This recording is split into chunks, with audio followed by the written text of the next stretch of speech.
Welcome to the Visual Cast. Coming at you from California, I'm your host, Lyell Hintz AKA Rem. The Visual Cast is a hybrid podcast where we sit down with some of the best, most interesting, and most exciting visual artists from all over the world. We chat about life, art, visuals, software, hardware, systems, crystals, alien downloads, spirituality, and catalysts. It's essentially a massive nerd out. But the guests also do a set where we dive into their computer and get an up-and-close look at how they make art, how they perform art, or really anything they want to share with us. For episode 21, we have the AI aficionado Lyell Hintz AKA Simulate. Besides for being an exceptional artist, Lyell is a killer developer and TouchDesigner whiz. The topics covered are vast. We get into growing up in a small town in Pennsylvania and then moving to New York City, theater and acting, going to the Berlin TouchDesigner meetup, discovering Houdini, discovering TouchDesigner, discovering coding, GPT running inside of TouchDesigner, the future, dangers, and excitements of AI, generative and real-time visuals, optimizing StreamDiffusion, and developing tools for the community. For Lyell's set, we go into his amazing StreamDiffusion tool within TouchDesigner and take a look at some of the new features he's been working on. We also take a look at his GPT tool that is super powerful and interesting. Talking to Lyell was extremely fun and informative. I really appreciate him coming on and I'm excited for what he is working on next. Don't forget to subscribe, like, and share with anybody you think will enjoy this convo and showcase. So without any further ado, here's the Visual Cast. The world is like a ride at an amusement park, and it's fun for a while. Some people have been on the ride for a long time, and they begin to question, is this real, or is this just a ride? And other people have remembered, and they come back to us, and they say, hey, don't worry, don't be afraid, ever, because this is just a ride.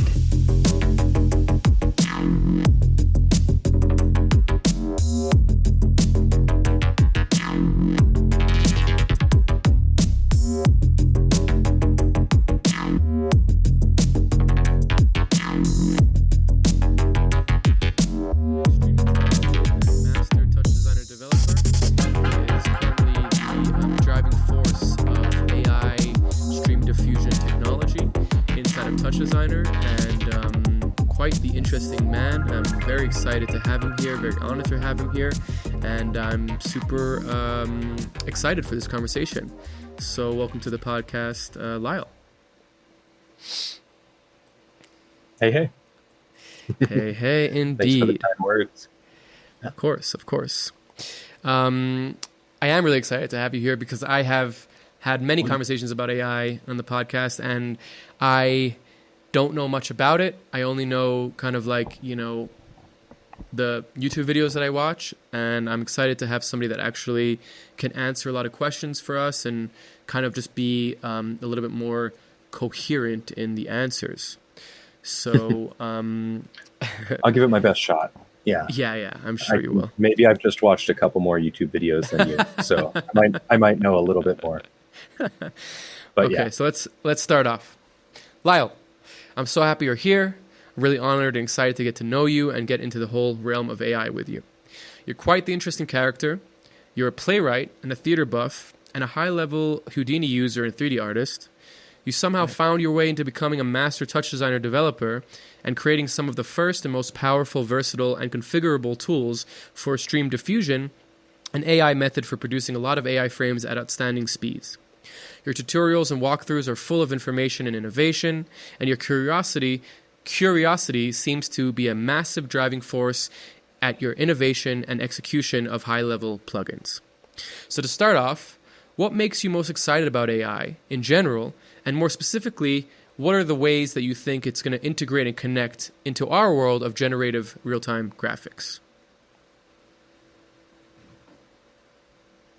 As far as, AI in general is interesting at first because it does so many things that might have taken time or weren't possible before, and wraps it in text or some sort of text input, which is something that everyone can kind of understand.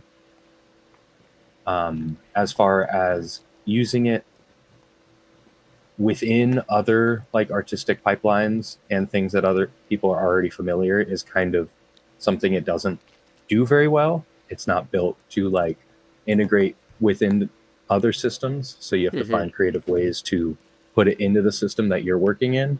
And I find like there's a lot of creative like wiggle room within that, and that's kind of fun to explore. Forcing it into your workflow, let's say, or just taking that output and doing something with it.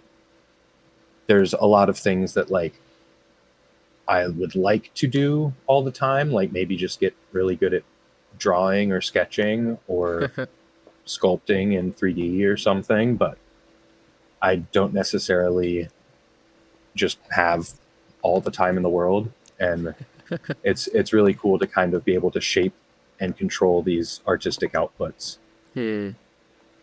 with something that I can actually kind of comprehend. Then on the development side, it's been, at least for me, just like a really good way to force myself to learn more about working at both a higher and lower level with just coding, development in general, and programs. I was doing a lot of Houdini stuff prior to like when Stable Diffusion came out, and that was like my main playland. It's so powerful, and like all the systems that they've got, they just released 20.5. I have watched like an hour of the keynote, and I looks good. haven't used Houdini in like over a month and a half, or like at this point with like opening the program, probably it's been like weeks, but like I'm still like keeping up with and like paying attention to what they're developing. But like that was really fun because it was a powerful tool, and I could almost build systems around the simulations. And I really liked like maybe just simply like building something that moved and then putting it into a rigid body simulation on a floor plan, on a like a ground, and just watching it bounce around. Like that was kind of like a setup that I did. And then I feel like that translates. So a lot of these AI models are also similar to like the generative simulations, like these powerful systems that I can kind of set up and parameterize and then understand how they work and figure out kind of what parameters I want to control to get the output I want. And I find that whole kind of creative process very interesting and very fun to just explore. It's like, I mean, it's creative, but it's also very like explorative and like engineering, but it's like, like the AI models are kind of one shot, like they give you an output, but then using that and not tricking myself, but like building a setup that I can then feel like I'm claiming that and using it within my own artistic workflow as like my stuff or something I've made, a system that I've built to like, that's kind of a fun challenge. Yeah, for sure. For sure. I always find I feel like that's like a nice, oh, sorry. Just, that's a nice like through line between like kind of like the generative 3D simulation stuff and why I got into that. And then also why I got into the AI stuff. It is very much like the exploratory learning side of things. Yeah. Versus maybe like the artistic output at this point, I still kind of think the Stable Diffusion stuff has like a long way to go. I don't really think that just the output should be your final product. Like using it within some sort of other medium or context or installation is like where it can really love what Spencer Sterling, I'm sure you're familiar with him, Sir Spence. I love what he does with it, the way he uses it as like almost like a post-process filter of like line art. I find that super cool. I love what Datagramma does with AI, you know, where they're kind of they're using it as like an output, but they're layering it in a very meaningful way. And I'm sure there's so many other examples. Unfortunately, there's more examples of people using it as just a pure output, and that's like for some reason people are so intrigued and inspired by that. I shouldn't say that in a negative way. It's great for people to be inspired by anything, but I think that there's a little bit of a pedestal and a bubble that will eventually burst. But just to touch on something that you said that I find really interesting, and something that I resonate with a lot, the crossing point of, or the crossing point of tech, like engineering, developing, and being creative, or making art. Because I always found that, I come from a much more creative background and got into development and, software, engineering kind of later on in my life. But I always found like the conflicts of them is so interesting because they're kind of the same itch. Like for me personally, like my itch of creating was problem solving. I thought that, okay, I'm going to, I want to be an artist, and what does that mean? And, all these kind of like questions, but really what I was trying to do was itch this scratch of, I want to express and create.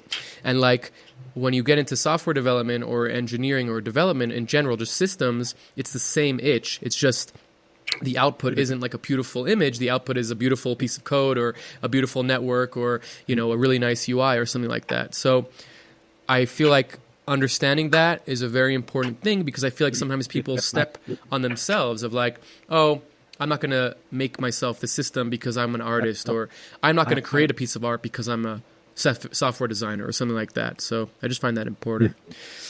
Cool. Yeah, separating those ideas is almost, it's not silly, because we have to, it's counterintuitive. Compartmentalize, I guess, like jobs and positions in society, not to get like too like over high level, but like I feel like the like art at this point is like, a lot of people think of it as like their passion, but it's also a lot of people's livelihoods. Yeah. And like same with like engineering or software engineering or just design in general. Well, design is I've come from also like a graphic design background, and most of the stuff that I did was like layout and logo stuff. Never really like super professional, but always like side freelance. Like I did a bunch of logos and like playbills and stuff for all the theater stuff when I was going to school. I was always kind of like the graphic design guy for like small theaters. Where did you go to school? Like Temple in Philly. In Philadelphia? Is that where you're from? Yeah. I'm from, kind of.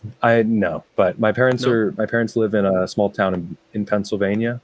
And then growing up, I moved all the states as my dad was going to school. But yeah, landed in the Northeast. Nice.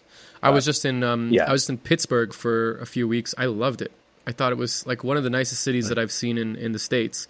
I don't know much about Philadelphia, but like, just in general, like it just felt like a really nice, like working class, but also kind of like outside of that city, and it just was green everywhere and all the buildings were cool. I really enjoyed it. So yeah, Pittsburgh is great.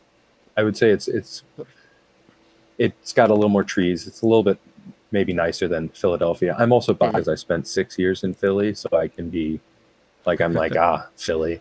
I'm not sure if I'll ever move back there again, but it's great to visit. I also really like New York, which is I'm in Brooklyn. New York. That's right, in Brooklyn. Yeah. That's right. Big fan of all the things that New York brings compared to I would love to talk about that too. So just to jump back a little bit, so you went to school in Temple. What did you study? Like, what were you studying in school? I studied theater. It was like a general education major, I guess, or general around theater. And then I didn't take a concentration. I think I applied for the directing concentration, but at that point I didn't have a perfect GPA, and for some reason that was a requirement. It was like you needed a 4.0. Really? No, that's silly.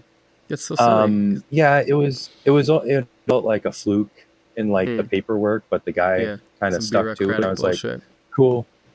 But I then like didn't have to follow course guidelines, so I could take whatever I want. And I took a lot of like set design and some of like the TV and film overlap courses, and then was also in a band at that point and was playing around heavy with like most of the like And then a lot of sound engineering, like live, setting up like DIY shows and like basement shows and like all sorts of stuff around the city. I guess like I always had like not the nicest equipment, but I had stuff that could get pretty loud and was pretty portable. So like, yeah, threw together a lot of live shows, being like the sound guy at like a small place. And also got interested in projection mapping. And then like, I feel like all of this is kind of leading into like, how does one find TouchDesigner? Yeah. But it's like, wait, Lyle, like, Lyle, slow down. We're gonna get. Yeah. I'm joking. But as far as like just needing to be in like setting up these small shows with like crappy DIY equipment and putting it all together and making it work, and like the show must go on. And then also like getting a traditional theater education was like it was nice. Really like. Were you always interested in theater? I also studied playwriting as well, but theater was always like as far as like performance goes, I was like a performer before I went to school or before I went to college. And then once I got to college, there was a lot more people that were a lot more willing to audition and like just almost like put themselves totally out there. And I was like, cool. I'm still thinking, yeah, like it was easier. Maybe I can think about everything versus just like being a character. And is this something that you had from your family? Like was your family kind of creative, or were people around you creative? What was like your inspiration to get into theater and being a performer? Is it something that was just naturally there for you? Or I'm always interested in like the catalyst of this kind of thing. I guess, my parents are both, I would say, very creative people and like just awesome people in general. My mom was a painter and like a writer. Nice. They're both teachers. So like, cool. Like job wise, they're like teachers. My dad's a college teacher. My mom teaches high school English. Nice.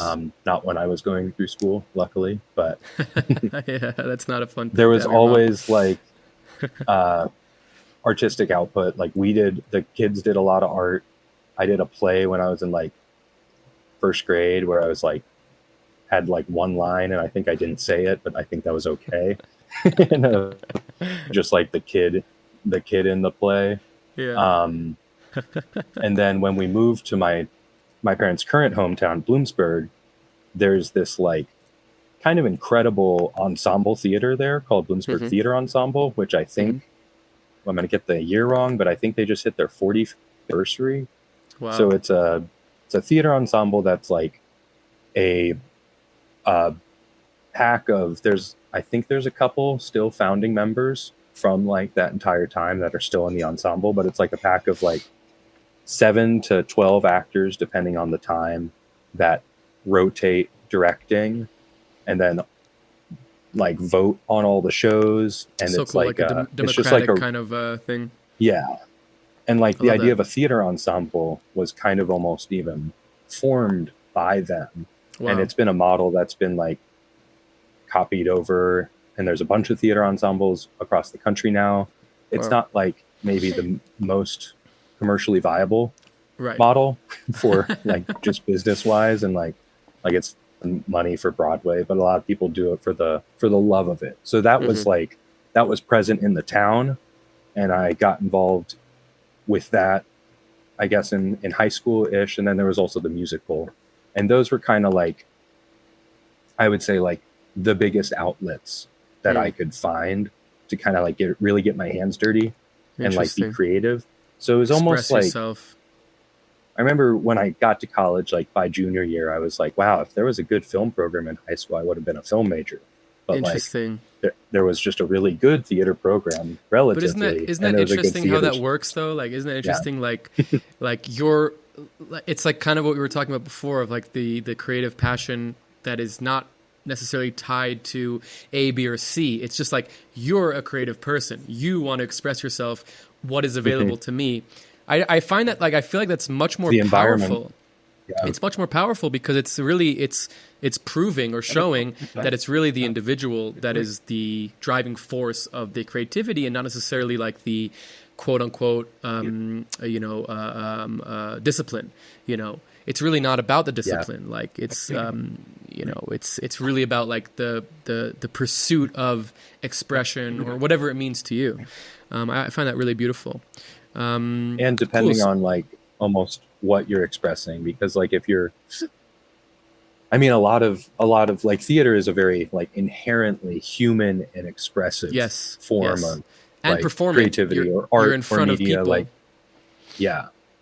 and it's like, I mean, the best part, like I really like, I've dabbled in a bunch of mediums, so I really like, it's almost like a design thing too, like really leaning into what makes the medium good. And I feel like this was really reinforced and taught with like my theater design courses. But like theater's so cool because it's like a person is there in the room. Theater is so cool, like, said nobody ever.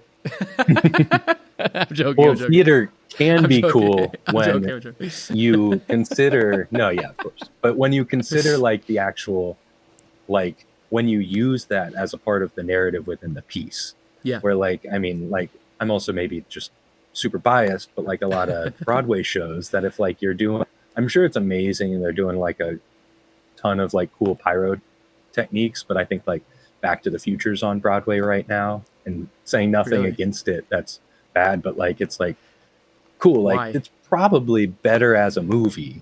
Like there are ways that we can use the stage that like you almost force people to witness like a full human experience. And then like, just like playing with the medium in that way and considering I love theater. Really I love theater. Like Broadway, anytime I can go see a Broadway show, it's like, it's like so exciting. I also studied film. So like film was my first introduction to art, and I was into film before I studied it.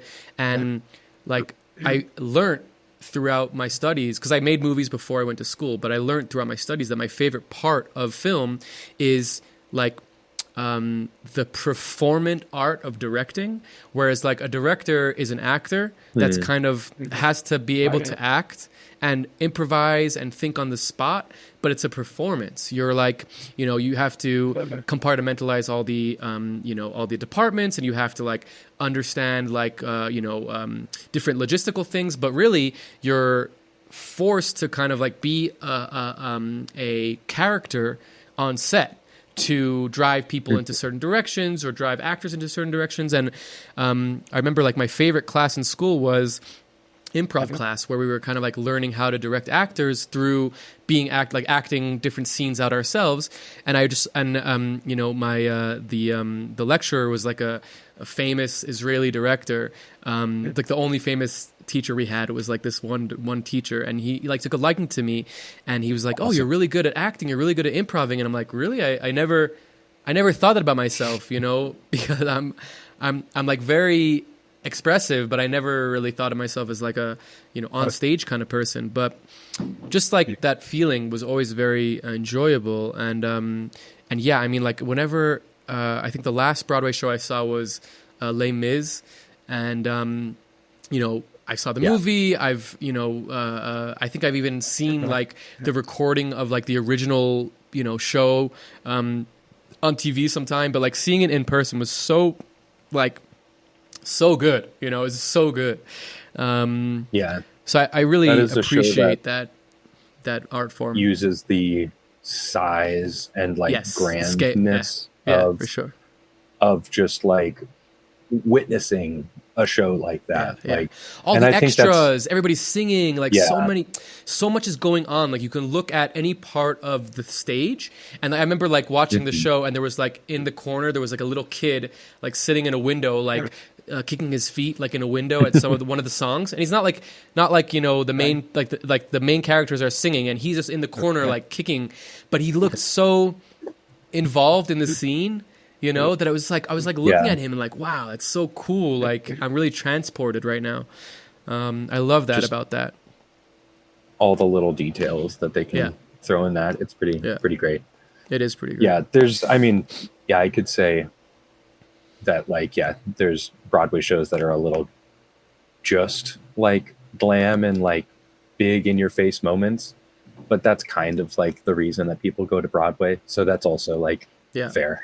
Like, Actually, the last show I saw was in LA. It was Book of Mormon. I saw for the I've seen it before, but I saw it again with my wife, and I mean that show is just it's crazy. It's just the best show ever.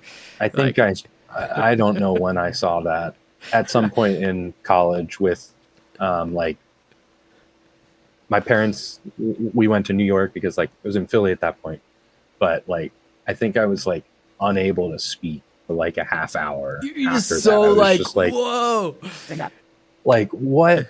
How did I witness that? Yeah. Like we went out for food, and then after I like ate a little bit, I was like, okay, I think I can talk about it. It was good. Like, that's all I could say. Like I was just like, seeing it again in LA. My favorite part was like, first of all, seeing my wife like react to it and enjoy it, but like seeing the people in the audience and like the like, you know, the because obviously by now it's just like a name. Like people are going to it, they don't even know what it is, but they're like, oh, the Book of Mormon, I got to go see it. And you see like people laughing at these like extremely off-color jokes, and it's just like it made me feel so good. Like the guy sitting next to us was like this super, you know, clean cut, like doesn't know what he's doing there kind of guy. And like the first time like an off-color joke came on, he's like, you know, he like looked around like seeing if he's like, if it was okay for him to laugh. And it was just like such a fun experience, you know, like of like just seeing, it's like kind of being at like a stand-up show or something. But I love that show so much. So you live now in New York. What's you know, what's like moving, you know, New York is obviously like a hub of art and culture and all these things. What's it been like for you to live in this environment, and kind of like, you know, Brooklyn obviously is super cool. Just give me like your, you know, your what's it like to live in New York coming from Philadelphia? Yeah, I mean, compared to Philly, it's I like it a lot. It's bigger, like the street and the sidewalks. There's more trees. You can actually bike in it, but I'm saying that mostly as a positive thing to New York. Kind of hating on Philly a little bit, but just that's my experience. As far as like the art scene and stuff, I've met like so many cool artists that live in New York, that I've some collaborated with and done some jobs with. A lot that I've met through people and have kind of like brought me on to some stuff, and I've learned a lot. I've also been able to like they bring a couple other people on, so I feel like it's like nice. It's a really great scene for it's a lot more social. I was also like when I was in Philly, I wasn't doing any of this like kind of tech art stuff. I was much more in the theater scene. And then I moved to New York like 5 months before COVID, and then we did one show at like theater show at a small festival, like a 1-day thing in New York, and that was like I did some projection design for it. It was fun, but then once COVID hit, theater wasn't a thing for a while. So like my kind of like my integration into the art scene here has been much more on like the 3D motion graphic side of things. It's like this meetup that is thrown in New York that I went to starting in 2020. I gotta say 2022, probably. Okay. Maybe it was 2021. But I don't think I haven't been going to this for 3 years. But that the meetup's called XR Motion, and I met like the first day. Cool. And it's not really about XR. It's more like I would say mostly like 3D MoGraph mixed stuff. media almost. Any media design, interactive, some real-time stuff for sure. I did a talk and kind of ranted about TouchDesigner for like 20 minutes at one point at one of them. Nice. And a lot of people were like, what even is TouchDesigner? And then there was like 4 people that I could see that like knew everything really that excited. I was taught, and they asked amazing questions. But yeah, New York, great. I can go out of my apartment and like take a subway 30 minutes and get and I want as far as like just access to Manhattan is great. Also food, there's endless choices for that. So it's not cheap. I've been in this apartment for like 3 years now, and there's been several months that not in a row, luckily, but there were several months that I was like, oh God, time to pay rent. This isn't going to be fun. Yeah. But yeah, so there's that side of New York. Philly, I think at this point, comparing them again, is about like half the cost of rent, just that's so like all painful. together. And it's going to be half, but you're getting more space probably, just because, not because it's like more space or more money equals more space, but just Philly apartments have more space because they're like usually just single row homes instead of like small apartments within row homes or something. But yeah, but I love New York. It's a lot more bikeable also. This year I feel really Philadelphia's bad because not I haven't. It's flat. It's just more spread out. I mean, actually, it's could have gotten better recently, but it's all streets without dedicated bike lanes. So you're just kind of taking a chance. New York drivers are New York drivers are really great. In my experience for biking, Jersey drivers, when you're biking around New York, are the ones you want to avoid. Pennsylvania drivers, it's hit or miss. But Philly drivers are usually pretty angry because they're driving around these like tiny streets that were designed for a horse and buggy. So you being on the streets as a bicyclist, they're just like, get out of my way, and there's no can go. So yeah, I did do probably more biking in Philly. Interesting. But yeah, it is way easier to bike in New York. So you can just get anywhere on dedicated bike lanes. It's probably a lot more like it is in some cities out west, I'm sure. At least from what I've seen. Yeah. Well, like LA is like just very hilly and everything, but there is bike lanes everywhere. That's hard. When we were in Pasadena, it was super flat, and that was like really fun because I got a bike and I could basically bike anywhere. But it's so spread out that like it could take me like 45 minutes to get to where I'm trying to go. It's all flat and it's easy biking, but it's like long as fuck to get where I need to go. I mean, any bikeable city, like that's like such a plus. You know, European cities are so like that, especially like in Central Europe, like Germany and Holland, like fuck, like you could just, it's so nice, like just to be able to get on a bike and just go anywhere. I love that. I miss that so much. Yeah, I was in Europe for the first time ever this May. For the TD Berlin event. That was your first time? Yeah, it was great. Cool. I'm excited to go back, but before that I had never been across to Europe. Nice. But I mean, Berlin maybe is like a pretty good city to visit. But like I've heard they're all pretty awesome. So they're all pretty awesome. I definitely want to talk about the TouchDesigner meetup as well. So just to shift a little bit from your theater pursuit, your New York lifestyle, kind of what was your, and I love this word catalyst, I use it all the time, probably too much, but I just think it's a very good word. What was the catalyst that kind of got you into 3D design and Houdini and visual arts in general? As a theater major, as a kind of a theater nerd, like what was your shift into this kind of world and realm of 3D design and Houdini, which is very specific in 3D design?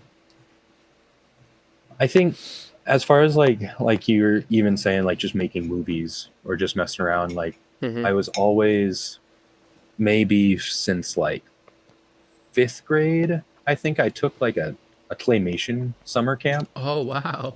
That's awesome. Also another, like, just to shout out some like cool things about like my random small hometown, like there was a great theater, but there was also, led by a founding member of that theater ensemble, this thing called Box of Light Theater, which was a tech summer camp-ish thing for kids that was like media tech stuff. So I learned like I stop motion and was making like simple claymation That's so awesome. like animations in like 4th grade, but I basically took all of those little like tech summer courses that I could take. And then there was a couple school projects in middle school and high school that I forced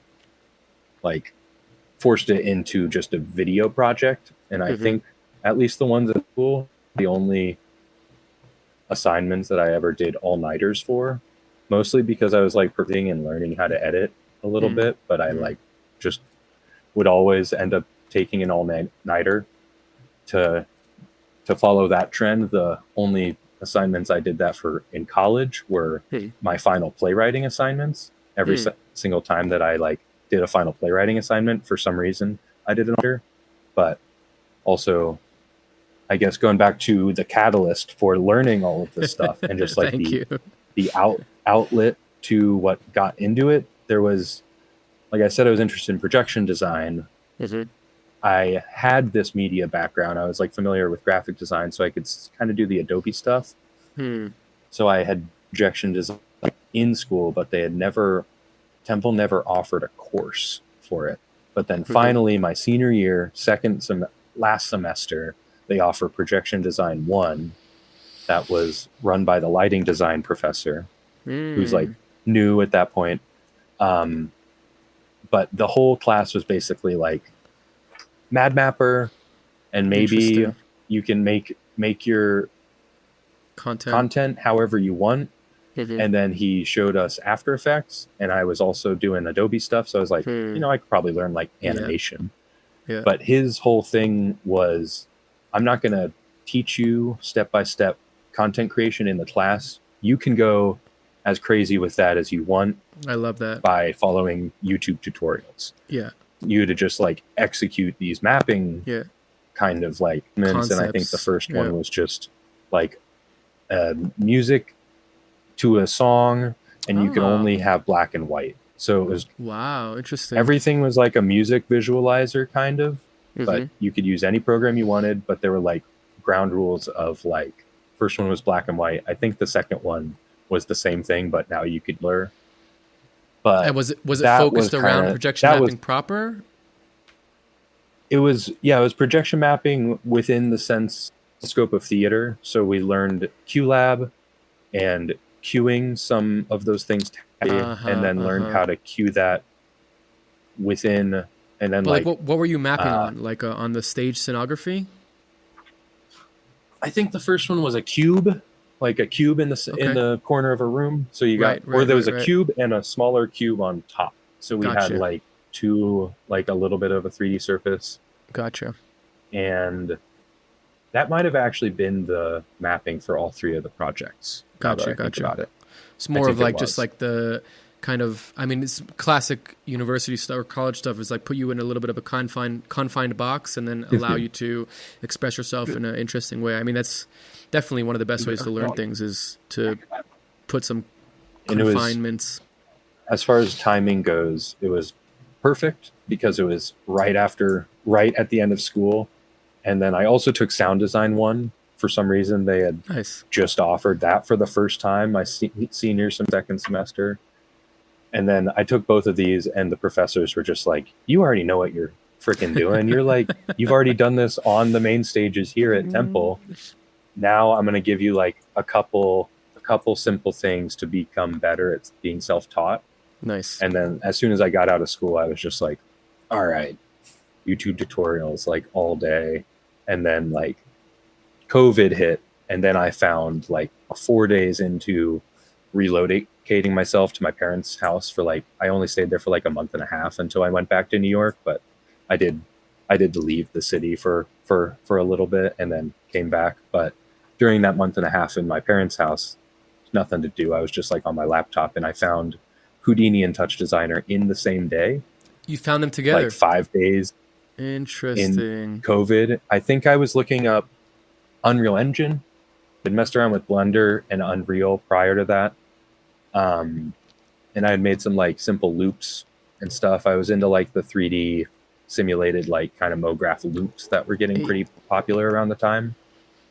But then the procedural nature of both those programs. I think I started node-based programs because Unreal node-based, and I was like, that seems like everything should be node-based. Why is Blender like? I hate Blender. Like I had already hated Blender, but wasn't even like good at it. But that's probably because I wasn't good at it. But well, geometry nodes didn't come into play for 2 years ago, so it was pretty new. One to think about it like a linear process where you're building everything, just like modeling. Like I was always into like building things from scratch, like fully from the ground up, kind of. So like I think I did like a hand washing animation a week into COVID, but I was like trying to do like I had like soft body hands that slapped together in Blender, and then like just a blast of water on them, and then they like went limp and were like going crazy. That's great. But that was like I built the hand model and tried to model that by hand and stuff, or like and built the faucet, and like just modeling and doing all those extrusions stuff, and then it's all a destructive process where you have to undo and redo. It just it's crazy. And it's like a weird, like it's not a good, I don't get state with like destructive workflows. Like, I mean, dude, this is like, 90% of our industry, imagine rendering. Imagine rendering. Yeah. It's the worst thing in the world. Then I got into Houdini and stuff. And like the first tutorial I found, I was just like, God, like, you're displacing like a letter based on a sphere. We're not like displacing it based off some arbitrary mouse clicks, right? Like that I'm following this guy's logic.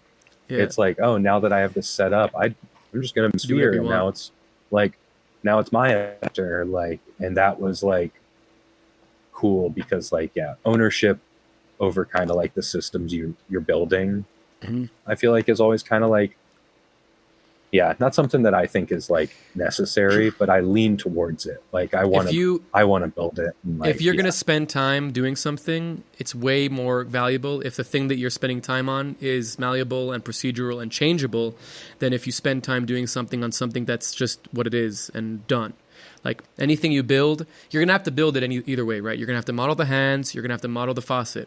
But if you model the hands in a way that you can then make change the fingers or whatever, change the size of the fingers without having to remodel it, way more valuable. Way more valuable. And Houdini, like that was like it's built into it. It was so great. And then building out like, I mean, even it's better than Touch for so many things like tool building and like procedural. Like I mean, like model generation. Yeah, no, obviously it's better. It's 3D. It's the best. But also this pop stuff is looking amazing. Yeah. Like it was like when I was at the TD Berlin event, like we'll talk about that, but like no. This is a good time. This is a good time to talk about it. Pops was blowing my mind. Yeah. Like please tell us about it, because I've only seen Polyhops stuff, and besides that I haven't really seen much. Oh my! I mean that's the if you want to like, I don't know if you could pull up his Instagram, but it's like actually maybe probably the best examples out there of like someone doing really cool stuff with it. It was also great. I got to like spend so much time with Simon. We were like thing for the last 2 days, which was like super cool. He's such a nice guy and like so knowledgeable, like just ridiculously smart. High level. I'm sure you must have had so many amazing interactions with so many high level people. I find these meetups, these software meetups, are always like the most, like the best way to spend your money. It's just like so inspiring and so you get so much information. Cost of I mean, I will probably need to do some budgeting out for taxes next year, but buying that plane ticket and buying the ticket to TD Berlin was like, I was just like, I mean, I found the cheapest ticket for like the best price, like at the time, but I was just like, yeah, cool. This is the easiest purchase that I've made in the past like month and a half. And that was before I went. But like so Pops is like fully on the GPU before we had the surface operators, which were pretty much like garbage. Houdini 2003 like Houdini 4 version 4.0, and then they barely really changed it. I think even Greg has said like they just really haven't changed it. So I was learning Houdini and Touch at kind of the same time. Like Electronaut was putting out like a bunch of tutorials and stuff. Yeah, which he's so great as well. It was He's coming on just soon at the too. it was so amazing to meet all of my TouchDesigner heroes. Your It was, heroes, like, yeah. it was crazy. Like, yeah, I mean, literally all of the people that like introduced me 4 years ago when I found out about TouchDesigner, probably like 4 years and a month, close to like to the day from now. But they were like, yeah, listening into these tutorials, and I'm like, and then this guy's doing a tutorial or like a presentation, one of the 20-minute short ones, and I was like, oh my god, that's Noto the Flying Ball. Like, that's crazy. Like, Nice. That's cool. Yeah. You got to meet him. That's so cool. yeah, That's so he's cool. yeah, he was super sweet. He didn't like Sure. just come out and say like, hey, I'm Noto, but I was like, That voice. like there's something. But then Did you get to- did you meet like, Paqueta? he said it pretty quick. Yeah, Paqueta as well, which like I think I was like his $1 Patreon for like 2 years at one point, and then like wasn't doing TouchDesigner for a minute. I was like, oh, I'm gonna cancel this. But I recently rejoined. At this point, I'm like, I think I'm subbing to like 27 different people for TouchDesigner Patreons. Because at this point, if I see someone that's doing like anything in the field, I'll at least try to get their like lowest tier. Yeah, if anyone sees this and I'm not on your Patreon, let me know. I'll sign up. And speaking of Patreon, But- check out Lyle's Patreon, .simulate, patreon.com.simulate. It's Yes. amazing. And the amount of value that there is very, very, very, very, very worth it for sure. This is kind of a good time to get into that. You know, obviously, you finding TouchDesigner and Houdini at the same time is super fascinating, and you know, we're going to talk a lot about TouchDesigner. So you've kind of shifted, I think, and please correct me if I'm wrong, or you know, direct this into a place that you think that makes sense.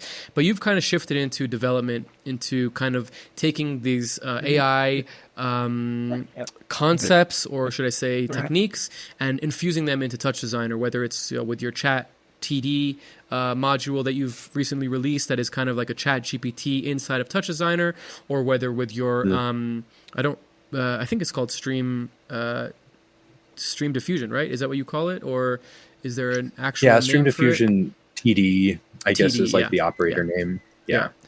And kind of been really pioneering in this field of integrating kind of like the very, you know, what we've all seen with AI and Stable Diffusion into TouchDesigner, which is, you know, clearly obviously very powerful. So what kind of, you know, got you into it? And I also want to preface this with, we can talk about this more, AI is just a buzz term word. None of these things are actual AI. They're just machine learning. Yeah.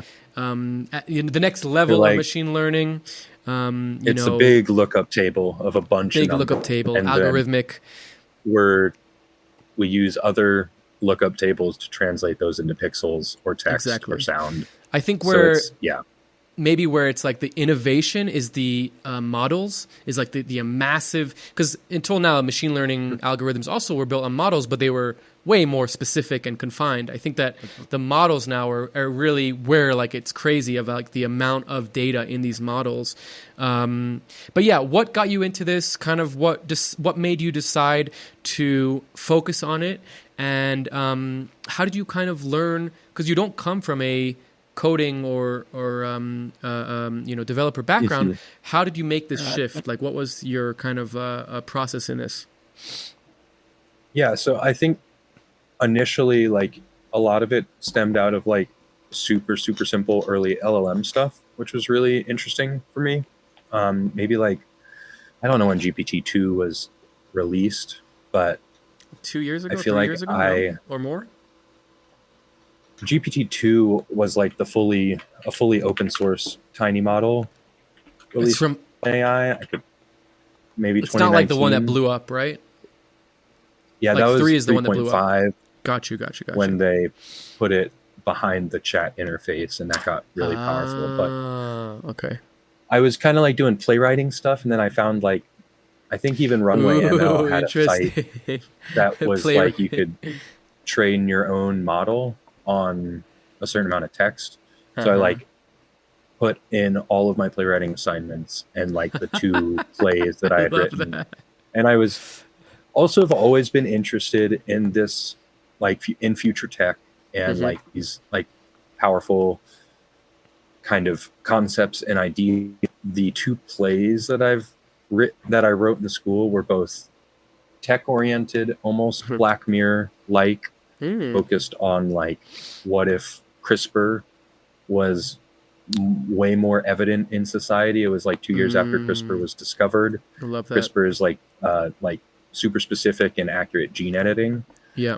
And so the idea was like, what if we could genetically engineer our personalities? And that became like a distributable, like consumable thing. What's that that famous science fiction Brave New World, kind of like Brave New World almost, like where everybody's happy the whole time taking pills? Yes, very very similar to that, except more like on the gene, almost biological, reflecting our modern day pharmaceutical industry where everything is prescribed. And also I was definitely more pessimistic. Well, not Brave New World. Brave New World is pretty pessimistic. Yeah, it's pretty pessimistic. I think that it's actually great because it starts off as like a utopia, it's a beautiful book. And then it shifts into like the dystopian idea of utopia. Yeah, sorry to cut you off. I love that book. Yeah, I think I wrote at least 1 essay on that in high school. Nice. So it was definitely pretty influential. But like, yeah, then there's, so one play is about like genetic engineering almost, but of like personalities and how that's like destroying us mentally. But then there's like an almost organic happy person that's like being cultivated in order to their personality be harvested. And then there's another one that's about like this 8-year-old or 12-year-old the harvesting kid of the happy people to everybody else. That's really good. I like that concept. And then, well, she was raised in a simulation, and then as soon as they need to harvest the stuff and they have to give her injections, but throughout this process she like loses those traits and basically gets depressed because the modern world sucks. I was also like in college, so it's kind of funny to like think about it then. I was like, oh damn, wow, the world's a lot crazier than it's not as perfect. But then another play is about like this 12-year-old kid that stumbles upon a website called Ultimate Unlimited or something, but it's basically just like a really powerful simulator. And he creates like simulated versions of his parents and the people he sees on TV, and then basically those become characters that kind of like, and then I think this one, it gets weird, but I think also in real life in the play they find scientific evidence that God exists, but that's as far as it goes. Yeah, so they basically have scientifically proven that God exists, but they can't really say anything else. So, but they also have like high-level simulations. Or that is kind of just a casual thing that this kid stumbles upon in the play as like a plot device. And then it's not probably the most. I don't even remember really how it ends. It sounds awesome. I like it. But I think it actually ends with the kid forgetting about the simulation. And then all of these people that he's like simulated are just like trapped in a room together, and they're just screaming. And like, they're just like waiting, like, hey, like, is Ricky going to come back? Like, what's going on? Oh, that's great. But yeah, there was a whole physical plan for the stage and the layout of that. Super cool. It's fun. I haven't really thought about that piece in a while. So you were taking these and putting them into LLMs? Yeah. This was where were we going into like how I got into the AI stuff. Yeah. And then like I found there was like this like a 5 gigabyte LLM model that I was able to locally on like my 2070. And I was able to basically extend scenes of the play line by line. And it's basically at this point, the ChatGPT, GPT-2 stuff, it's not even a chat GPT, it's just a GPT. Right. And you get a block of text and you basically continue it. And it's like truly, well, I refer to the models like this still to this day, but it's basically a word calculator. Right. So you're giving it input and then you're asking it to just keep going. Spit something out. And that was super interesting. And then like OpenAI Playground came out when they had GPT-3 and it became way more capable. And I remember like doing all these things like predicting the future, where I would like look at a trend and then write down all the years and then go until modern day. And then I would just like hit continue and it would keep going and like writing this like super confident, bold prediction of like future events based on just like text prediction. Was any of it correct? Yeah. I don't know. I have no clue if I could actually get back to any of that stuff at this point, but it grabbed your attention, like, that's for sure. Well, it was funny because it was like it felt genuinely creative in the sense that it was forming connections between these like ideas versus like, and it was doing it for me in a way that I set up the parameters. I set up a system and I basically say go.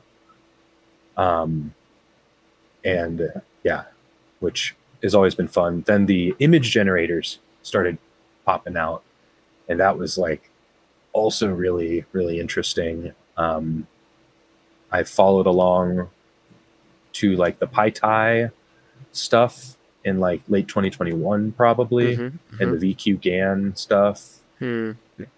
And then DALL-E, which was also OpenAI. Yeah.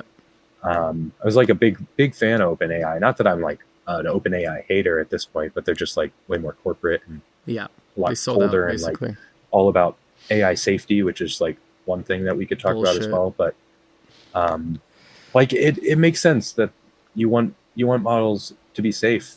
But yeah, I guess it's also, in my opinion, it's like silly to, I don't know, deploy these things at such a large scale and then claim them to be generally applicable to everything versus it's like a missile company. It's like a missile bomb company being like, we're really into safety, and then dropping a bomb and killing people.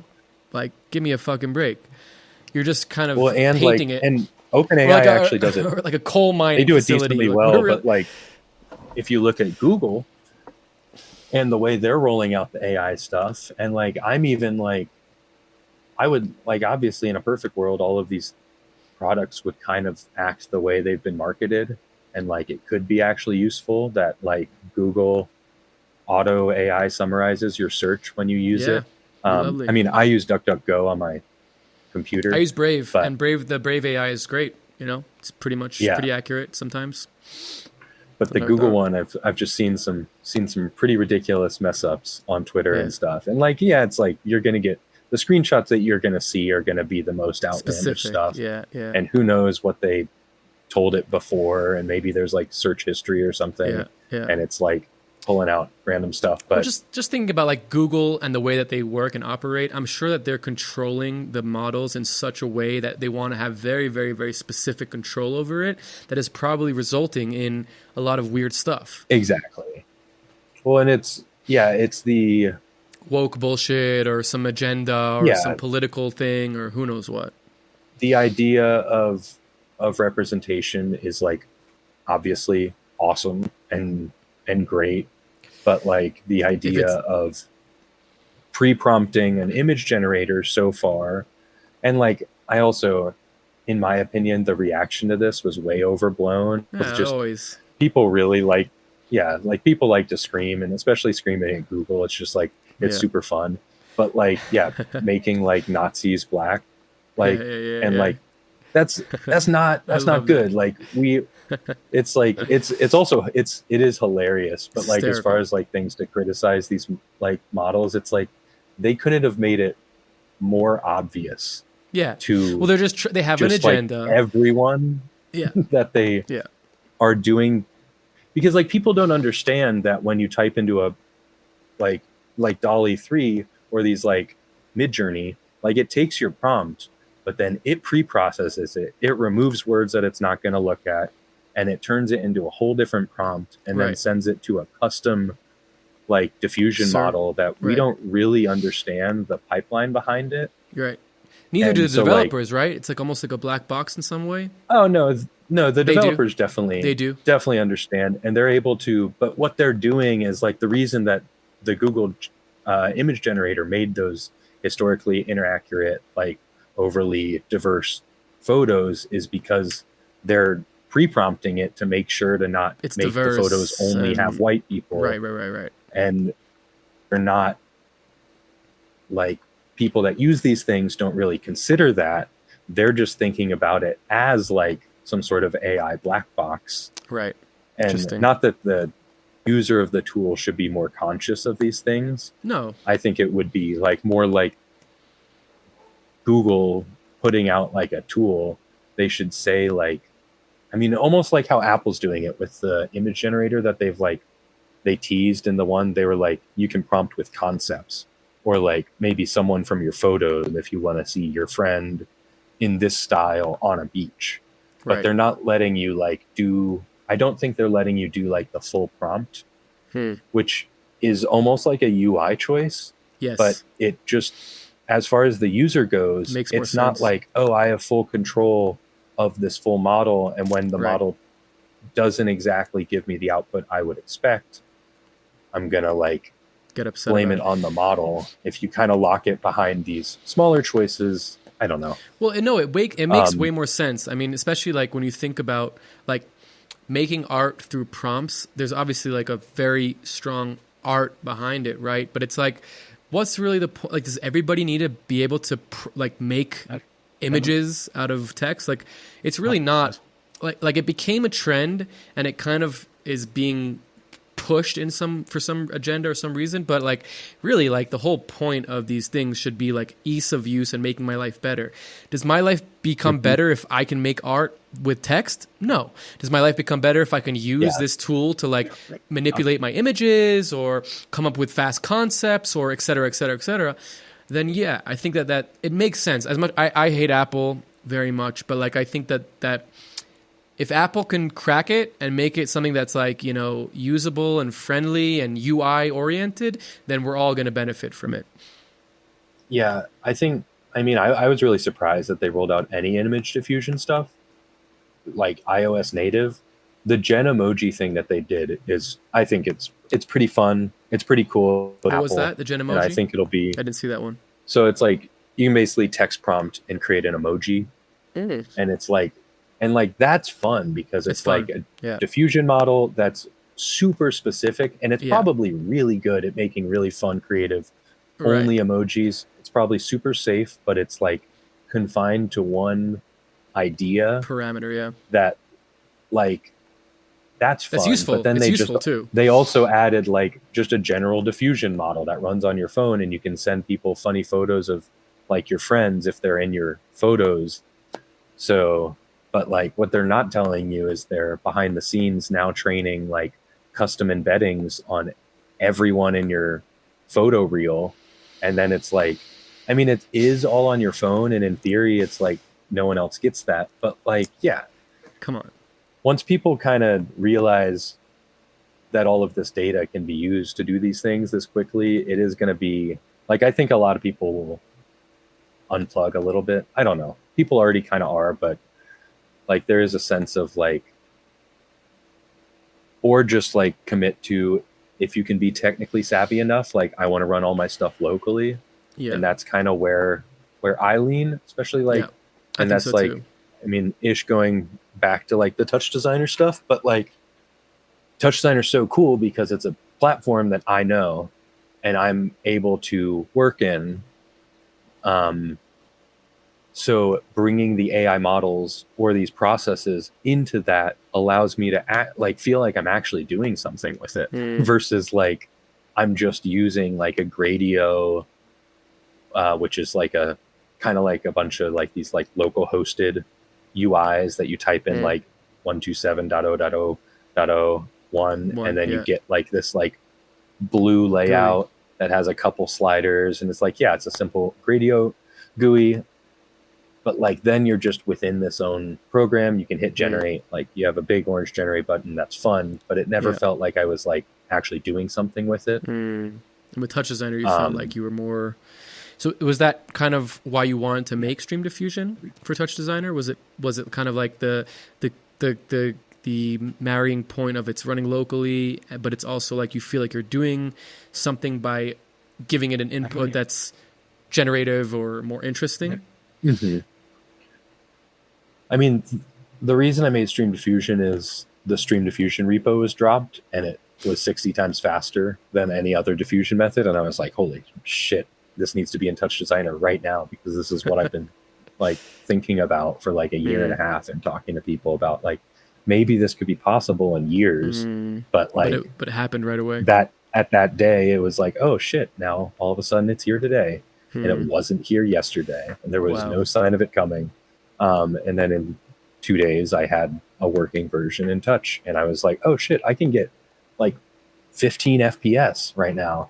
I was also in my parents' house. Like, I felt like I've also brought up my parents a bunch, but it was like Christmas time. So I was like spending like the 1 week that I spend at my parents' house in the whole year.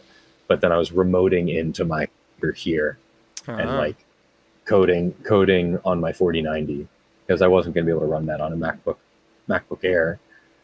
But I got it working, and I was like, ooh, can't wait to get back to Brooklyn and actually see this on my computer, because I was looking at it through Parsec. So I think the FPS of StreamDiffusion was faster than my remote viewing was. The first animation that I posted on Twitter from StreamDiffusion was actually recorded remotely. Like I built that all just through a remote setup. That's so cool. And then sent the video to myself, and I was like, oh, it does sync to the music. Cool. It is audio reactive. I wasn't sure.